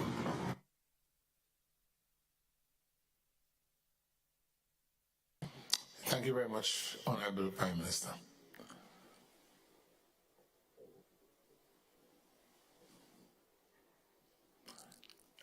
I take it that who wanted to make the contribution have in fact made the contribution. Oh no. Did I have government business? Thank you, Mr. Speaker. Well, firstly, Mr. Speaker, I wish to thank all members of the House who have made their contributions here this morning on the discussions on this bill and for your support.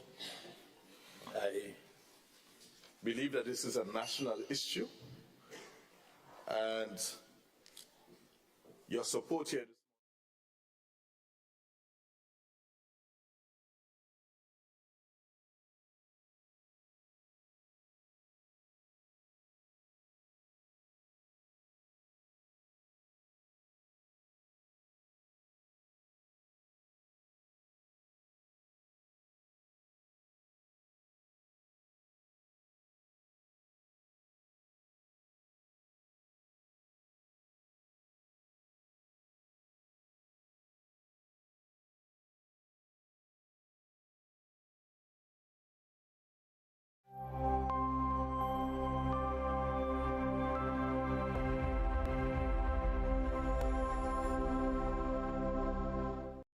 Well, what do you know? The NLA is giving you an additional chance at winning in its Crazy Cash Second Chance Parish Giveaway. Yes! Starting June 10th, enter your non-winning Daily Cash 4, Daily Pick 3, or Playway tickets valued at $12 or more in a single purchase for a chance to win over $25,000 in cash. Be sure to write your name, address, and contact info on your entries before dropping them in the NLA branded box at your favorite authorized agent. Draws will be conducted every Friday starting June 23rd to July 21st, 2023 for every parish. That's a total of 105 draws of $250 each. Promotion ends July 14th, 2023. Must be 18 or older to participate. Other terms and conditions apply. NLA, making your dreams come true.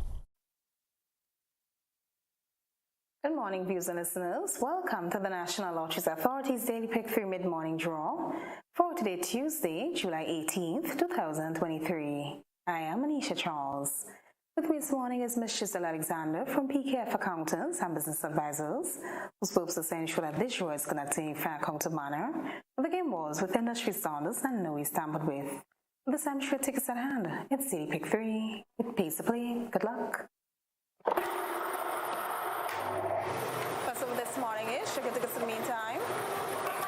First number is 2, second number is 6, third and final number is also 6. Let's recap those numbers. Numbers on the screen. Check your tickets. First number is 2, the second is 6, third and final is 6. So that's 2, 6, and 6. Congratulations to all the winners. For Daily Pick 3 tickets drawn last evening, we had total prize payout of $6,300 with a total of 33 winners. And of course, congratulations to those of you who are part of this payout. Tune in next, we got to play with Multi-X Draw. We'll see you soon. Welcome back, everyone, to another Play with Multi-X Mid-Morning Draw for today, Tuesday, July 18th, 2023. I am Anisha Charles. With me again is Ms. Giselle Alexander from PKF Accountants and Business Advisors, whose purpose is to ensure that this show is conducted in a fair and accountable manner, with the game balls with industry standards and no waste tampered with. Let's play Playway, value your dreams, and win your way. Good luck. This morning's winning Playway number is sugar tickets. Your winning Playway number this morning is 4. Let's recap the number 04. 4 represents the dream symbol Crossroad. Congratulations, all winners. It's now time to select your Multi-X winning ball. Remember, with Multi-X, you can multiply your Playway winnings with FP, 2X, 3X, and 5X on your winning Playway bet. Hope you got your tickets out. Let's play and good luck.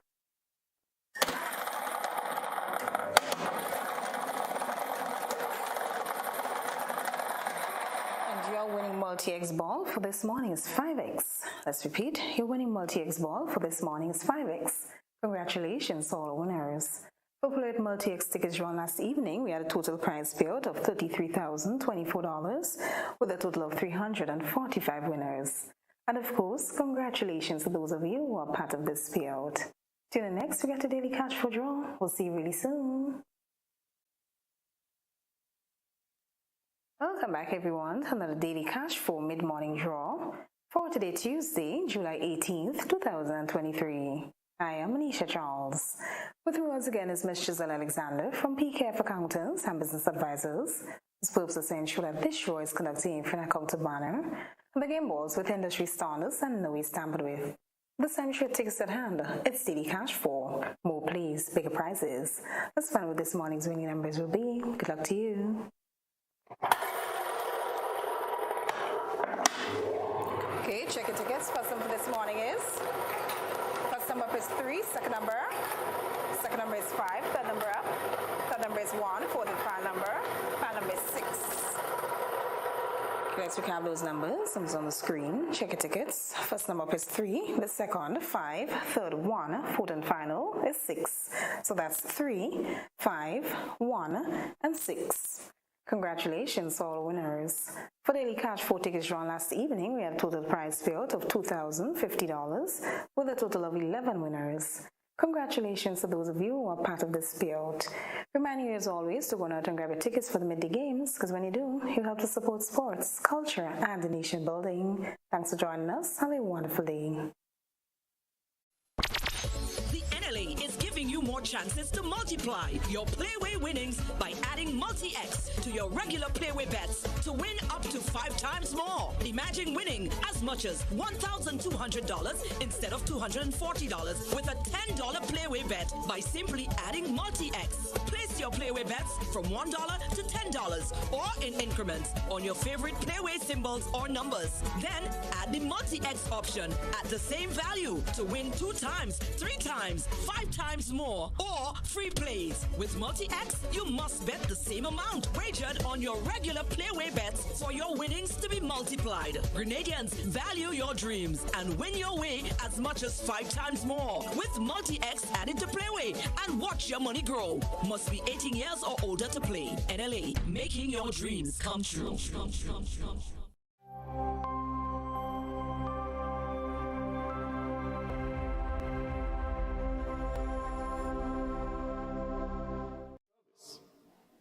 By moving away from regular employees or permanent employees into contract workers, this is where the problem is.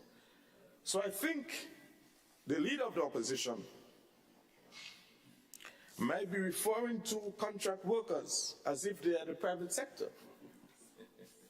But contract workers are not the private sector. They are not represented as a public sector. As a private sector. Contract workers are not part of the private sector makeup. It is part of the public sector staff. Therefore, this government, Mr. Speaker, as of January 2024, I hope I'm not putting the Prime Minister on spot here, will ensure that contract workers, especially those employed with the Ministry of Agriculture, and I see copious notes are being taken at this time, and that is good, because we are always true to our utterances. As of January, we will work towards ensuring that all of these contract workers begin to pay the NIS. How is that going to be done? We will deduct it at source. So we will not pay staff and then expect them to go and pay the NIS. We will deduct it at source and pay it over to the NIS and put an end to that problem that has plagued us for quite a while. And really and truly, the regularization of this employment within the service, the process has started, Mr. Speaker. And it is indeed a process. And not trying to make politics of that, but to be honest with you, I am very surprised at the state of the public service. People need to feel a sense of accomplishment when they get a job. They need to feel stability and a sense of belonging and a sense of pride when they get a job, especially with government. Anyone for that matter, but especially with the government. So when you give a contract for service to positions that should be regular employees, and there is no long-term engagement, contracts having to be renewed every year, and there is no sense of security for these employees. Just think, Mr. Speaker, how that affects the morale of these staff. We must fix this problem. We recognize it is not an easy fix. It will take time because it's much worse than we thought. But together, we are going to ensure that it is done. We continue to call upon the general population and the private sector to make your contributions to the NIS. I want to highlight the fact that when one takes early retirement, they will lose a small percentage of their pension. But that, Mr. Speaker, is for the greater good. It's for the greater good. By so doing, by making that small sacrifice of 5% for every year for every year of early retirement, every year early. So for example, if the retirement age is in 2 years' time, but you decide to take it at 60, for example, you have no problem taking early retirement, but you will lose not 5%, but this time 10%, simply because you took it 2 years early. And that is how it's going to happen. But this sacrifice that is being made is all for the greater good.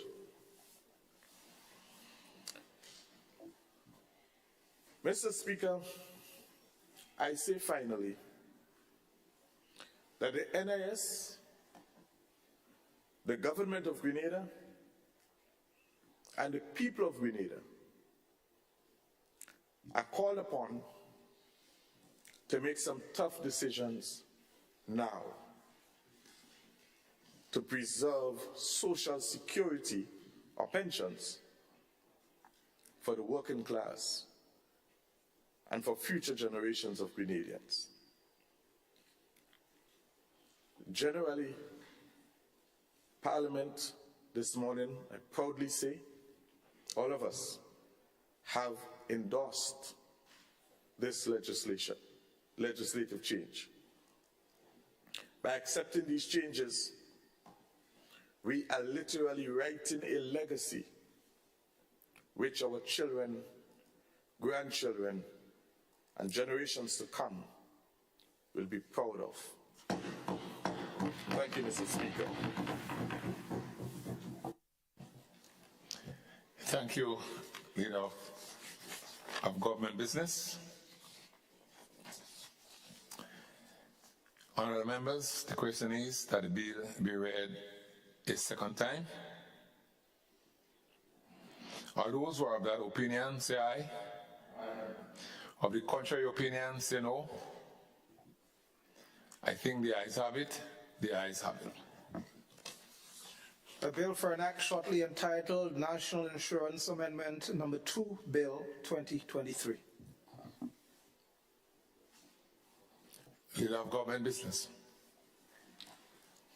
Mr. Speaker, I beg to move that the House resolves itself into a committee of the whole House to consider the bill clause by clause. Honourable members, the question is that this Honourable House resolve itself into the committee of the whole House to consider the bill clause by clause. All those who are of that opinion, say aye. Those of the contrary opinion, say no. I think the ayes have it. The ayes have it.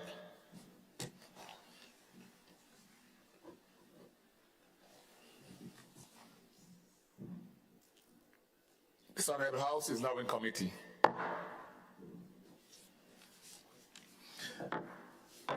Clause 2, amendment of Section 2 of Principal Act. Honorable members, the question is Clause 2, amendment of Section 2 of the Principal Act.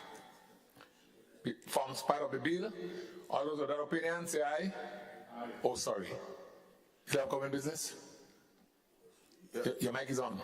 Yes, Mr. Speaker. Mr. Speaker, I am proposing an amendment to Clause 2 of the Principal Act. Oh. That Clause 2 of the bill is amended in the new definition of pensionable age by inserting the words of the third schedule after the words column 2. So if you look, Mr. Speaker, at the bill, we would recognize under Clause 2 the last phrase that says, or the last line, it says, insured person must attain within the respective period in column 2. After column 2, we insert pensionable age.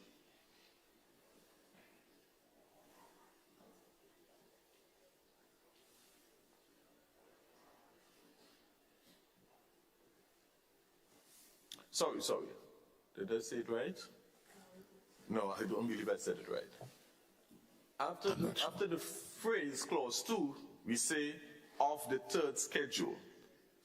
Sorry. Yes. You got me? I'm trying to follow you. Okay, I could say it again. All right. Clause 2 of the bill is amended in the new definition of pensionable age by inserting the words of the third schedule. Just to add that one for the amendment. So that's that. So yes.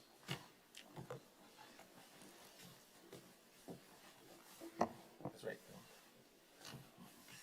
That's pensionable age means in relation to an insured person, pensionable age is specified in column 1 of the third schedule that the insured person must attain within the respective period in column 2, pensionable age. So that's at the end of Just add pensionable age. Yeah. At the end of column 2. Yeah, so that we just say that the amendment be accepted in clause, the amendment in pensionable age be accepted in clause 2. Okay.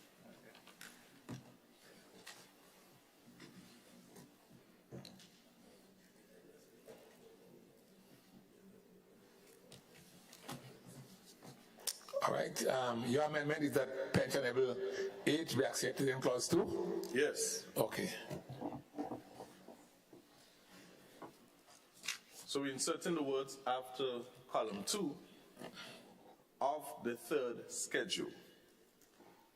Okay. Pensionable age be added, right? In clause 2. That's your amendment, Honorable Leader of. Yes, Mr. Speaker. Yes, Mr. Chairman.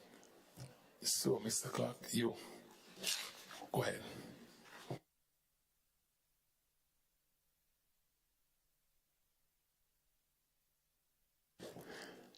All right, with that amendment, we'll have to take it to the vote. All those who are in favor that pensionable age be added at the end of clause 2, say aye. Those opposed, say no. The ayes have it. Indeed, the ayes have it.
All right, honorable members, we have received some legal advice in terms of the amendment, the proper amendment, and actually what we read initially wasn't quite right, is that we're supposed to look at adding of the third schedule at the end of clause 2, not the pensionable age, right? So the amendment is that of the third schedule be added at the end of clause 2. We now take the vote for this particular piece of amendment. All those who are in favor of adding of the third schedule at the end of clause 2, all those who are in favor say aye. Of the contrary opinion say no. Indeed, the ayes have it. The ayes have it. Clause 3, amendment of section 24 of Principal Act. Honourable members, the question is that clause 3, amendment of section 24 of the Principal Act, forms part of the bill. All those of that opinion say aye. Say aye. Of the contrary opinion say no. Indeed, the ayes have it. The ayes have it. Clause 4, amendment of section 25 of Principal Act. Honourable members, the question is that clause 4, amendment of section 25 of the Principal Act, forms part of the bill.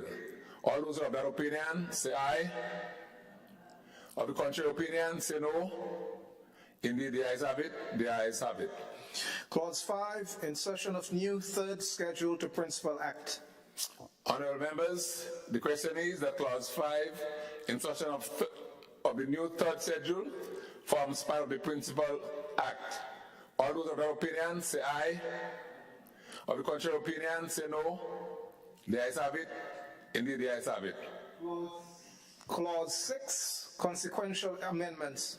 Honourable members, the question is that clause 6, consequential amendments, forms part of the bill. All those of that opinion say aye. Of the contrary opinion say no. Indeed, the ayes have it. The ayes have it. Schedule, consequential amendments. Honourable members, schedule, consequential amendments. The question is that schedule, consequential amendments form part of the bill. All those of that opinion say aye. Those of the contrary opinion say no. The ayes have it. Indeed, the ayes have it. Clause 1, short title. Honourable members, clause 1, short title and commencement, forms part of the bill. As many of that opinion say aye. Those of the contrary opinion say no. Indeed, the ayes have it. The ayes have it.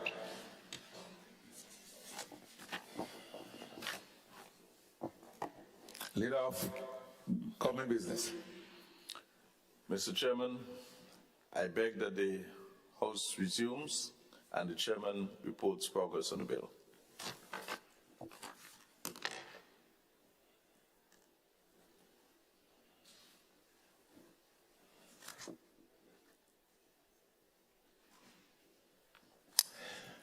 Honourable members, the question is that the House resumes and the Chairman of the committee report progress on the bill. As many of that opinion say aye. Of the contrary opinion say no. Indeed, the ayes have it. The ayes have it.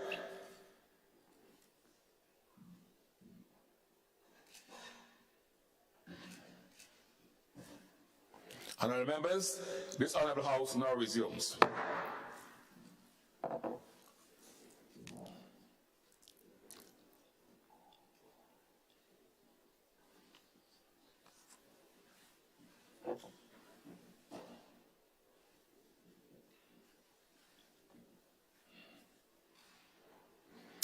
Honourable members, I have to report that the bill was considered by a committee of the whole House and passed with one amendment.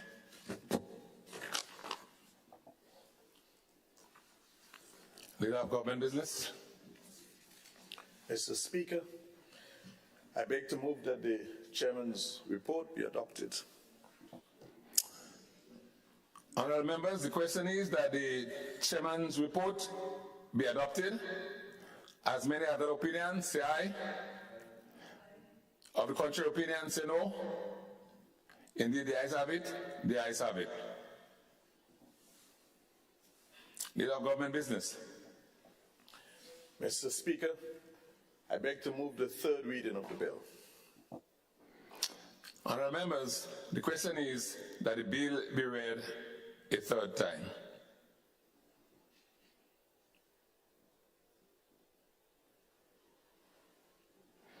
Honourable members, the question is that the bill be read a third time and passed. As many as that opinion, say aye. Those of the contrary opinion, say no. Indeed, the ayes have it. The ayes have it. A bill for an act shortly entitled National Insurance Act Amendment Number 2, Bill 2023. It's now passed.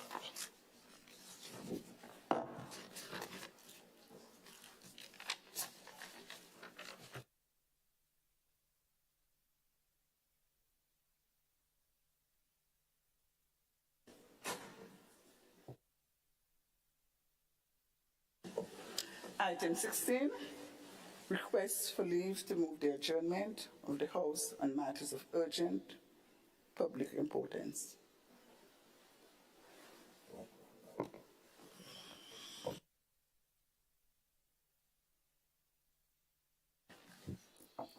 Okay. Leader of Government Business.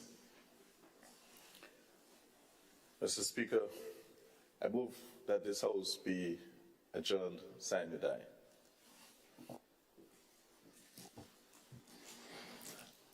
Leader of His Majesty Opposition. Yeah, Mr. Speaker, just stand to make comments on two short items. One, Mr. Speaker, this morning, as I mentioned, the issue of the security, and just to elaborate on areas of not just concerning me, but the country as a whole. And I was basically suggesting that there need to be a national initiative. Of course, the government has to lead in that respect. And that the issues like the youth ministry, given the problems emanating among young people, but it's all sectors of the society, but young people with the carnival coming up soon, the issue is very important. I'm particularly concerned about the incident that occurred in St. Patrick's with the young persons, and you're hearing rumors of possible reprisals, and the carnival may present an opportunity, so the need for some aggressive initiative to ensure that our young people feel that we do care and that we are sensitive to what is taking place in the country as a whole. And they need the youth ministry. Mr. Speaker, it's clear that there were a number of major programs in the previous government.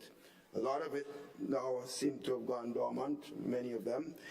The member for St. Andrews Northeast was then the Minister of Youth, had taken so many initiatives that had worked and helping. That is not to imply what is taking place is because we didn't have this program. We cannot make excuses like this, but these are all initiatives that can certainly help. The member for St. Andrews Southeast has been in prayer group meetings, called in by young people, asked to intervene, to be with them. All these are initiatives of care and love and empathy, because empathy is an important aspect of this thing, which in my view seems to be something that this government lacks in a general sense. Mr. Speaker, the issue of the RGPF, it is clear who do not want to see it that way, and that's their responsibility. But it's clear that there is a serious moral problem within the Grenada Police Force. And it is a number of factors responsible for this. And if we are talking about dealing with crime and other issues of this nature, then clearly your law enforcement area has to be as strong and motivated as possible. And from what we are picking up, that's not the case, Mr. Speaker. My view, My role and our role in opposition is to point out these things for what it's worth. We can't force anyone in responsibility to manage something to do as we believe ought to be done, but we have a responsibility to speak to it, Mr. Speaker. So I mentioned this is an area that has to be looked at very seriously, and whatever we can do as opposition members, certainly I will not feel in my responsibility to do so. Because remember, as I pointed out earlier on, when issue of violence occurs, no one can say it is going to be an NDC going to get hurt or NNP person or some other person who may not be associated with any political party. So the issue of crime is something that all of us have to be concerned about. And I just want to reiterate the point, the issue of the role of the churches cannot be underestimated. They have voices and they have members. I see a number of churches now leading some village activities, trying to get the young people into positive activities, and some of them are doing a reasonably good job. But I think it has to be more of a national initiative, all the churches. But I suppose maybe with the national consultation and the leadership of all of stakeholders in the country being involved, and these issues will come out, and maybe we'll see more and more of these stakeholders doing things that can help in the problem that we're now facing. There is clearly an issue of psychosocial problems in the country. It is clear that people, for whatever reason, are under stress, and you've seen it coming out in several ways. I am not an expert in that area. Many of us may not be, but certainly we could feel there's need for some initiative to aid in that area. So all the persons who have qualified persons in this area need to be used appropriately to help, to counsel and to advise. And that's an area, Mr. Speaker, with the Ministry of Education. I remember that something that came up during our period in government, that maybe there needs to be more training, more emphasis on persons dealing with the behavioral patterns of young people in the classroom situation. I remember years ago, and a lot of years ago, when I taught at the high school level before I taught at the university level. And I met certain schools in Montgomery College community in Maryland. Every single high school had a department of counseling. So if a student was in a classroom and you noticed that student was doing extremely well in the field of mathematics, I wasn't. And all of a sudden you see a tremendous drop and some behavioral pattern, you reported that person to the counseling department. And the initiatives were taken, and I know a lot of students were saved. And most times you find out, you can trace the problems inside the family unit and the country as a whole. So all these issues, I think, when a certain national consultation is held, we could be looking at.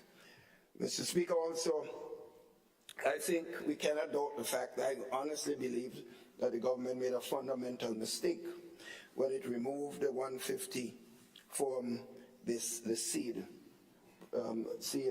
persons. I counsel, for whatever it's worth, who was laughing, my friend, maybe it's a joke for you, but it's not a joke for somebody out there who, an old person who is sitting, maybe you don't want to hear it, but it's my view. You have your time to speak afterwards and speak to it and oppose it. I have no problem, and criticize me. But I have a right and a conscience to speak to those fundamental social issues. You know, I'm not saying I'm perfect, but I have that right. Mr. Speaker, I'm saying that government would show itself big, to reinstate it and expand it, as they were saying before they got into government. Even increase it and increase the number of persons, whatever, as long as it is done properly No problem whatsoever. But I believe the pressures on people could be a factor. And I have no data that says it actually is, but it's my observation and perception that the pressures on people and the inability to cope with the present problems that they're facing could be a problem. So whatever else can be done, then we should do it. And that's the leadership of the country have a responsibility. But I make the final point there, Mr. Speaker, that the Ministry of National Security has a big and fundamental responsibility to take leadership in that particular area, and I expect that the minister understands this, and certainly, hopefully, it should have been done already, but sooner than later. And I think that's the key, and that's my own view on this. Mr. Speaker, finally, I just want to point out, I think the government did not understand the impact of the devotion program on what is taking place in our country as a whole. I see, as I move around the constituency, the last few days, I see a number of more persons on the road cleaning up the different communities, because the grass has become, because of the heavy rainfall, the grass has become so tall that certain roads that you're passing, and I could give you a specific one, but it happens all over the country, in the Morris area, that little piece of road that we're now using, the bushes are so high, when you turn a corner, Mr. Speaker, you hardly can see anything. And I'm just making the point. While it has started, and as I said, sooner than later, but I think you need a lot more guns, because what will happen with the carnival season on, and the government taking the initiative to do it before, you would have seen a lot more activities, because these are the people who spend money in the country. The poor people, when they get $1, they don't keep it like some of us. They don't put it in the bank. They don't go to Miami and New York like some of us and buy the niceties of life. They spend it in the country. So the more monies they have, the more activities you will see around the country as a whole. Mr. Speaker, I heard the bell, so I understand. You sound like the schoolmaster of my time, Mr. Speaker. So I just make these points, Mr. Speaker, for what it's worth, and to advise the government accordingly. But this is my simple, honest opinion as I give it, as I see it, Mr. Speaker. Thank you. Thank you. Thank you very much, Honorable Leader of His Majesty Opposition. And I will invite the MP for the Tongue of St. George to make his contribution. Thank you, Mr. Speaker.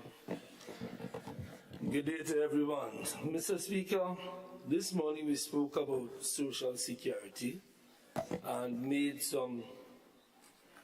took some action to improve social security. And I want to commend the House and commend all of us in that regard. But there's the issue of national security. And I want to start by saying that national security is a fundamental issue for development. And I'll indicate what I mean by that. I have always advocated in this House that we need to work together on some issues. Always advocated. I advocated it all through my years in politics. We know, for example, Barbados. People don't associate Barbados with crime, but there's crime in Barbados. It's just that there's a national consensus that they don't need to tell the world that there is crime, because it affects their biggest industry, the tourism industry. So there's a national consensus on how you treat with crime in Barbados. In Grenada, the media, every week there's a front page about who killed who.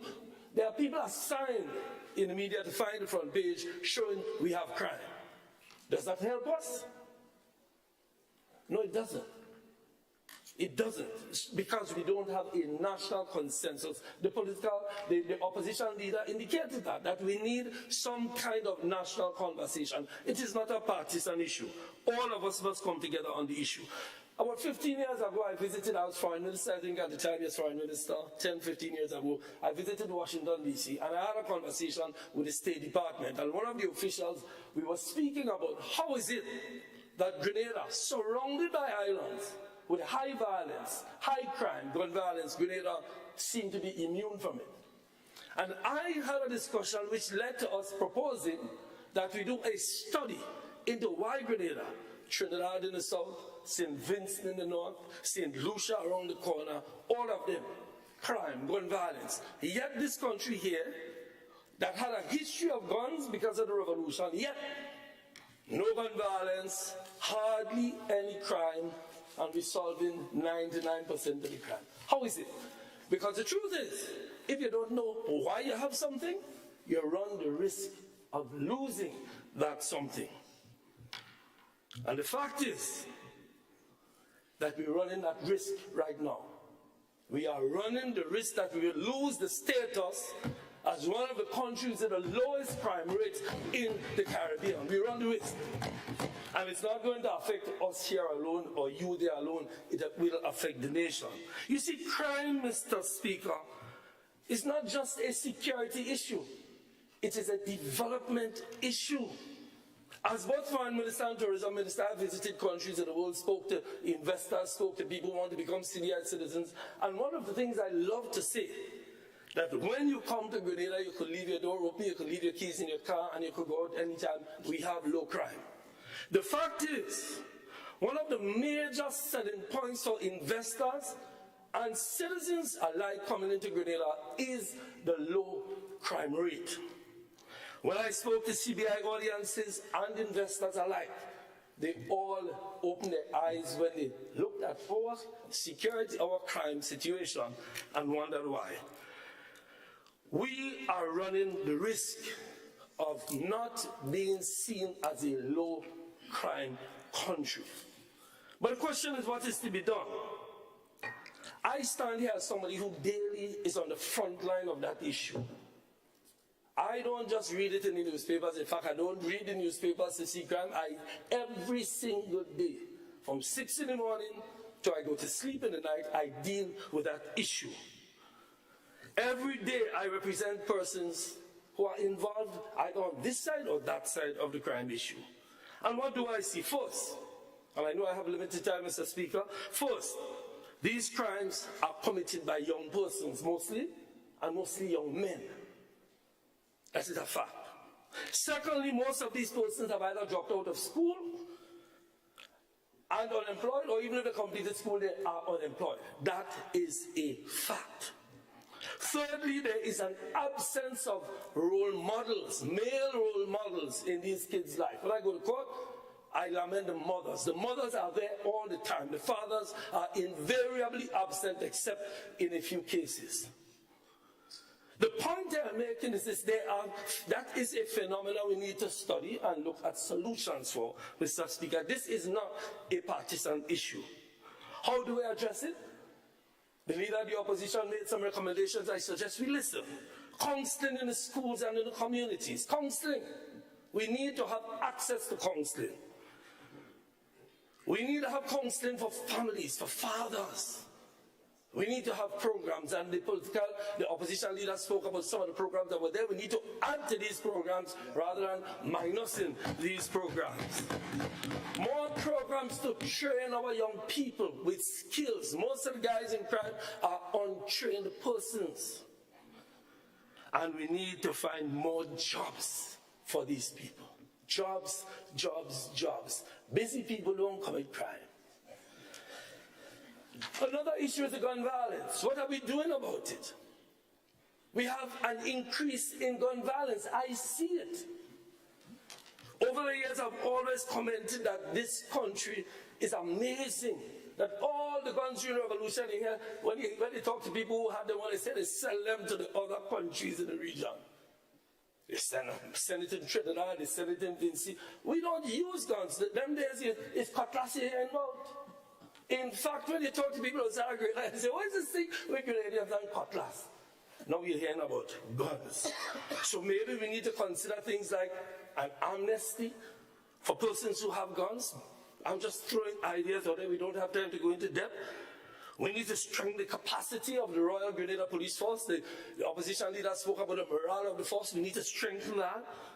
We need to approach gun violence the way we approach the increase or the perceived increase in sexual crimes. We established a special victims unit which is doing something about it, and they have done very good work. We need to address something within the Royal Grenada Police Force to deal with the question of guns. Everybody knows my position on guns. Everybody, the police, my clients, they all know my position is that I would like to get all guns off the street. In fact, one of the issues we also have to address is the issue of the issuance of licenses. Because the guns we issue with these licenses end up seeping in to criminal activity. Many of the persons who come and apply for a gun, that gun is lost, stolen, or somehow finds its way to crime. We need to tighten on that. I am simply making recommendations. Don't see me talking in a partisan way. Please, please, I am simply making recommendations. Do it if you wish, don't do it if you don't. I believe, my dear brothers and sisters on the other side, that some policy issues should be discussed. But we need to come together to do it. This is a national issue. So maybe, I tried it the last time, it didn't work. I'll try again. Maybe we should set up a bipartisan committee in our house in order to look at the rising crime, where we can get ideas from both sides. I repeat, Mr. Speaker, I say it every time I have the opportunity. Maybe we should show the public that we could work together on national issues, and we set up a bipartisan committee of the House to get recommendations, policy recommendations on the issue of high crime. We in the opposition stand willing to help. We stand willing to help. I await your call. We await your call to join together. Additionally, we should have a national conversation. We should have a national conversation. You know, we can wait until we slip over the precipice and then start bawling about how we go back on the other side. Let us sit together. Crime is a national development issue. You know, you have people who go to Trinidad today. When you have people talking about going to Trinidad, they're afraid, you know. They're afraid to get kidnapped, they're afraid to get shot. We can't afford to reach that because we don't have the resources like Trinidad does. We depend to a large extent on tourists. We depend on Grenadians coming back, and they will not come back if the crime situation continues to deteriorate. So we need to get the NGO community, the religious community, the media, the trade unions, the business community, the government, opposition, youth group, farmers, everybody in a room to discuss this before it is too late, Mr. Speaker. A forum that truly represents all of Grenada. Before I close, Mr. Speaker, I want to express on behalf of all of us deepest condolences to the families who have been the subject of crime on both sides. I see the tears of the mothers who lose their kids in violence, but I also see the tears of the mothers whose kids end up in prison as a result of the violence. Mr. Speaker, can I have a few minutes, please? I think it is normal. Courtesy is extended, especially to senior members like myself. Sorry, Mr. Speaker, I'm just asking for a little more time while I wrap up. Go on, Honorable. I'll give you 5 minutes more. Thank you, Mr. Speaker. I didn't say old members, I said senior. I want to express my condolences to people on both sides. The persons whose kids end up in prison as a result of doing criminal activity, and those who end up dead, the subject of the criminal activity. But also, Mr. Speaker, you see there's always two sets of people who get affected by crime. Huh? The mothers and fathers of the kids who end up in my hands, and the mothers and fathers whose kids end up in the hands of the doctors, or the LACWA and so on. You see, Mr. Speaker, I also want to commiserate with the parents of those who have committed suicide. That is becoming too much of an issue in our country. It's an awful phenomenon. And you know, when you hear people talking on Facebook and newspapers, it makes it look as if the people themselves are the cause of it, the persons who are doing it. But it is a medical issue. And I want to urge us to have a conversation and to urge everyone to appreciate the phenomena of suicide and do what we can to ensure not only that we stop it, but also that people understand the phenomena itself. We need to educate our society about it. Mr. Speaker, Carnival is around the corner. We all know the role alcohol plays in Carnival. I call on parents, friends, to be on the lookout for persons who may be descending into that state of mind, to look out for it and ask for early intervention, which means we should, as a society, try to find ways in which parents can make a phone call to say, listen, I see my son, he's heading in a particular direction, I need somebody to come talk to him because I'm tired. That happens in homes every day. Mr. Speaker, I call on the society, rather than taking out your phone, to take a picture of a violent activity, rather than standing there and posting it all over the place, to intervene, to stop the violence before it's too late. So, Mr. Speaker, essentially I'm calling on all of society to intervene. I'm calling on us to intervene, but mostly I'm calling on the government in whose hands power resides, to let us all try to find something we can work on together. And I urge us in the Parliament to set up that bipartisan committee, to start the national conversation, but mostly let us try to find solutions before it's too late. And nobody is criticizing anybody, Mr. Speaker. We have all, we blame the young people, but the young people are living in a society that we have created. Let us find a way, Mr. Speaker. So thank you, Mr. Speaker, for the time. I wish everybody a happy a joyous carnival, a safe carnival, but mostly let us be our brothers and sisters keepers through all this time where I have seen over the years we can have some serious tragedies taking place. If you see a friend going into a car to drive and he or she is drunk, stop them. If you see a boy going down the road drunk and he's looking like he wants to fight, stop him.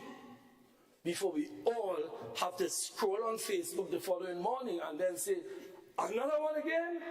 Let us try to stop it. Thank you, Mr. Speaker. Thank you, Honorable MP for the Town of St. George. Honorable MP for St. George North East.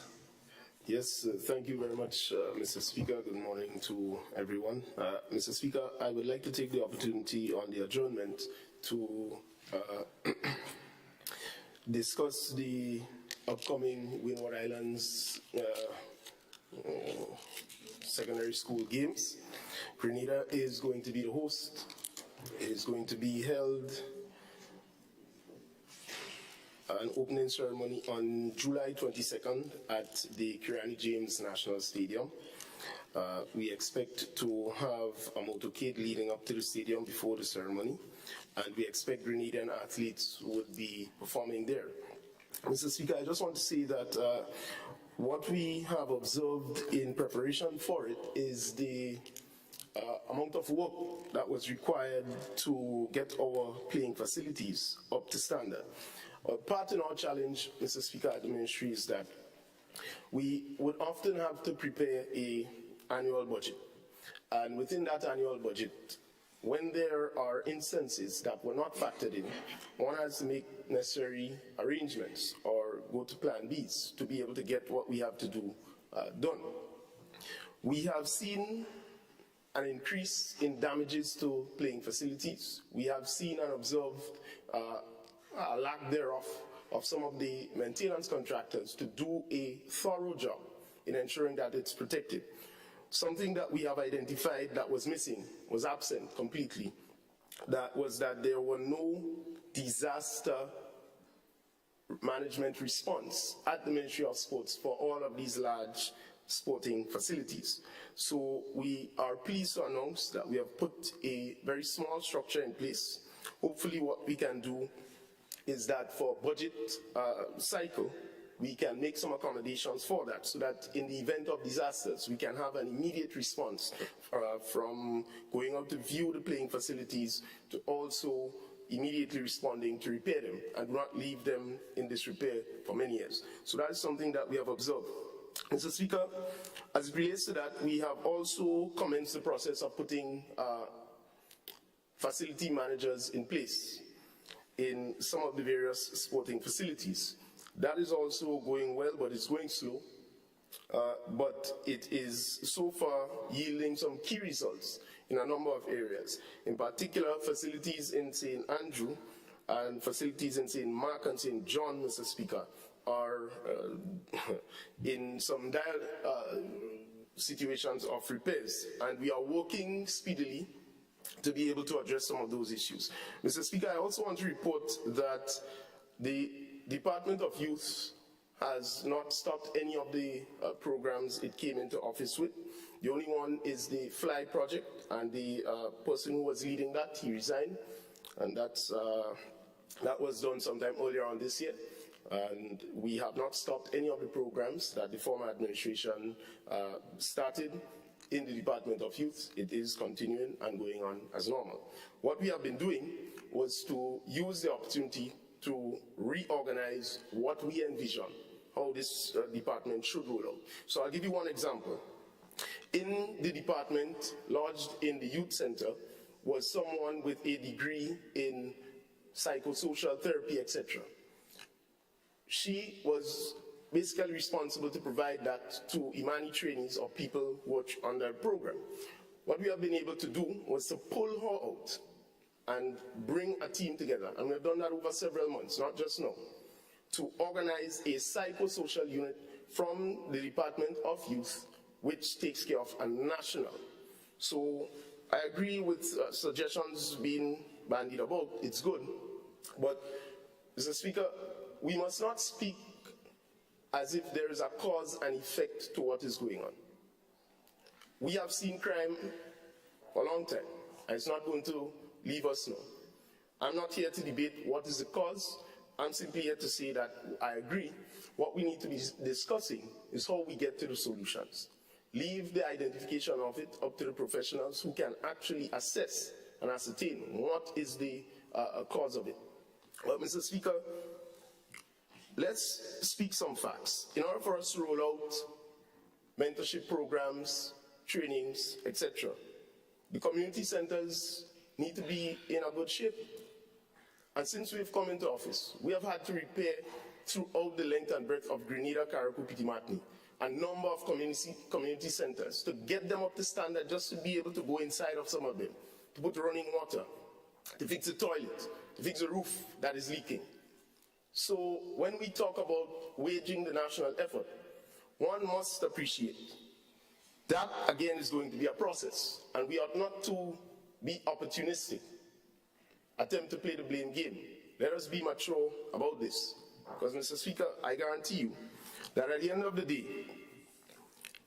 the Department of Youth is not going to be the solution to what is going on here in the country. What we have to do, and which we've started, is to be able to seek collaborative efforts that can transform our society. So I'll give you one example before I end. The Imani program, we are reporting extreme progress with transitioning young people into permanency. Mr. Speaker, the number I have as of today is somewhere around 300 young people since coming into office have been able to graduate off of the program into permanency, permanent jobs. The aim, Mr. Speaker, is that the total bulk of the 3,200 or so trainees, we will transition them into the permanency. Those who may not fit criteria in certain job places, they will be transferred into training, additional training opportunities, whether it be TAMCC, SGU, UE, some of those other areas that they can further their skills and become better employable candidates and get permanent jobs, certainly on their own. But what is key is that there is still the 1,200 or so young people that we have to treat with, which we will continue with And this process of cleansing the program and ensuring that what NTA will have when we start taking new applications is a clean, organized program designed actually to solve problems and not solve problems by providing Band-Aid. And you have Imani trainees, the NIS not even being paid in some instances, and so on. Not that, not things like that. But an organized program that is clearly defined. If it's 8 months you have to train for, 8 months you train and you move on. Because that's the issue. I don't know if people are frustrated and are engaging in activities, but you have to be fair to some of the young people. You can't be put in something for all these years. You can't find your way. And now the administration is changed and is saying, fix it, get it on, get it on. And the reason why you're going through that is because they ain't doing that. The other point I want to highlight, Mr. Speaker, and it's an important point. I listen to some of the radio programs. I don't know who is funding them. I listen to some of the podcasts. I don't know who is funding them. It's not my business. But the point is, the amount of venom and hatred that I have seen being brought forward to policymakers and to other people in society who choose to have a different view is a dangerous thing. So when we talk about controlling behaviors, we must lead by example because some of us are encouraging the divide. Mr. Speaker, we have consistently maintained the position. If it is that something is wrong, you have to change it. You either condemn and change it. But if something is right, you keep it, you work, you build on it. And we have demonstrated that throughout the course of our tenure as a government. So when the conversations came up about the Simoon Cultural Center, the member, Mr. Speaker, on the other side, she was invited. A letter was submitted. I don't know if she received it from my ministry to be a part of that committee so that we can look at the Simoon Cultural Center to rebuild the activity there and do it in the right way so that you can actually do the environmental impact assessment surveys. You can actually ensure that the room sizes, etc., and the acoustic for different things are proper. That's what we are doing. So working together is not going to happen in an instant. It's taking a process. But I'm saying, Mr. Speaker, all of us will have an obligation as policymakers to actually collaborate and not say it in word and in one instance joke in the back there and do things and try to get different results. So, Mr. Speaker, with these few words, I honestly want to say and sympathize to all family members affected so far. Carnival is coming up.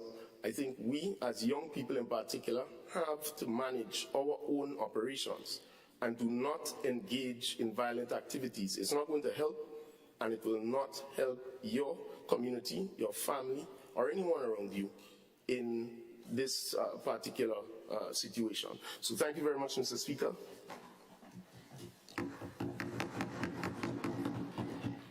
Thank you, Honorable MP for St. George Northeast. Honorable MP for St. Andrew Northeast. Thank you, Mr. Speaker. Mr. Speaker, it will be remiss of me if I do not lend my voice to the major issue of the rise in crime in our beloved nation. The crime situation sits at the heart of national security, social stability, and economic well-being. And we are seeing that increasing crime mostly amongst our young people. And of course, I am deeply concerned. But Mr. Speaker, you see, when this hits so close to home, and I say this to say, within days, in the constituency that I represent, St. Andrew Northeast, 2 young men lost their lives in the most gruesome manner. Young men who are very humble and who are making their own contribution to community and national development. So it hurts my heart, Mr. Speaker, and I empathize with the families, the friends, the neighbors, the communities, because I see their pain. And I feel the pain and the grief that they have to go through. And that is why, Mr. Speaker, we have a responsibility as leaders not to ignore the issue, not to cast any blame on anyone, but we must call on our leaders to take action. The silence and inaction in most cases is alarming, and I hope it will not send a wrong message to those criminals out there that their actions are approved. We have to call them out, Mr. Speaker, and this issue must start with leadership at the head of this country. And that is why we are making a clarion call, because we are seeing the infiltration of these crimes in our communities. It is eroding our community spirit and, of course, our identity. So it is serious, Mr. Speaker. Mr. Speaker, the Ministry of Youth has a responsibility to help solve this issue. We cannot continue to come here, cast blames, and make statements in many cases that are far from the truth. You see, Mr. Speaker, the lack of engagement of our young people has a part to play in what we are experiencing now. We have to seriously engage our young people. We know what the old saying goes: idle hands, idle minds is the devil's workshop. And that is what we are seeing here, Mr. Speaker, so they have to be engaged. No nice talk will solve this issue. Mr. Speaker, so this matter needs a holistic action. In order to prevent and mitigate these crime strategies, we need to involve all stakeholders. Education must play a fundamental role. Increasing job opportunities must be important, especially for our young people.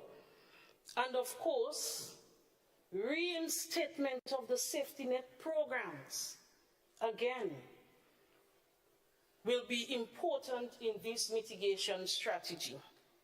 As opposition, we too have a role to play, and we understand that.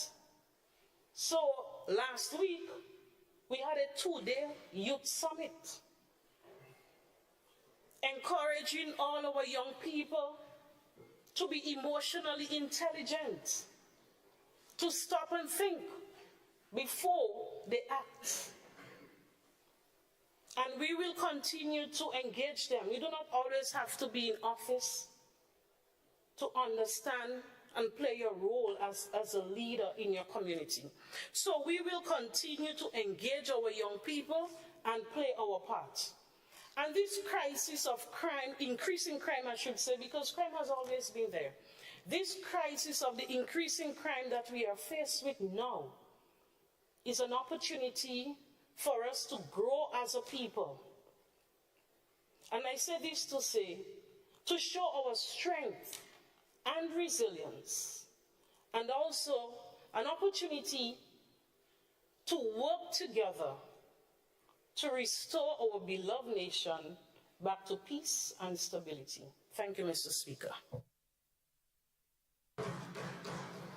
Thank you, Honorable MP for St. Andrew Northeast.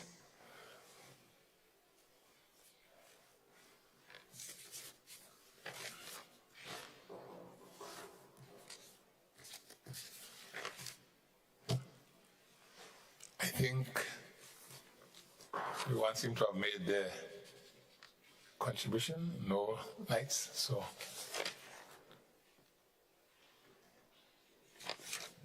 the question is, honorable members,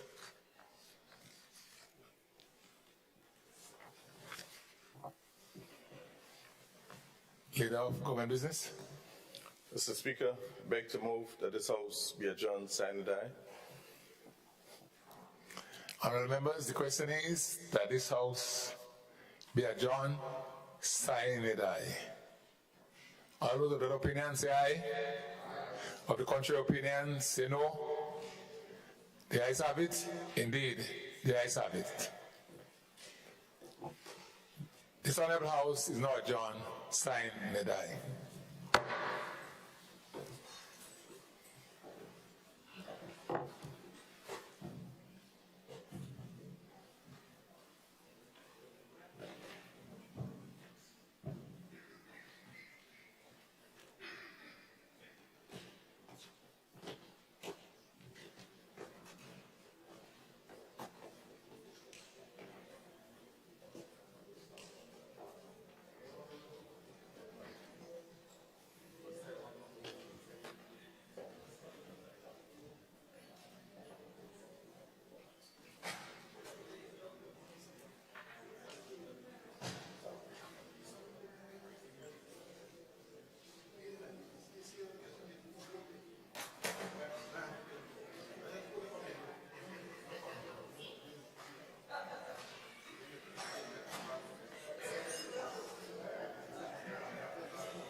Live from the Grenadian capital, this is the GBN Television News. GBN, covering you from the Grenadine Island chain to Brooklyn, New York, via the World Wide Web on www.gbn.gd.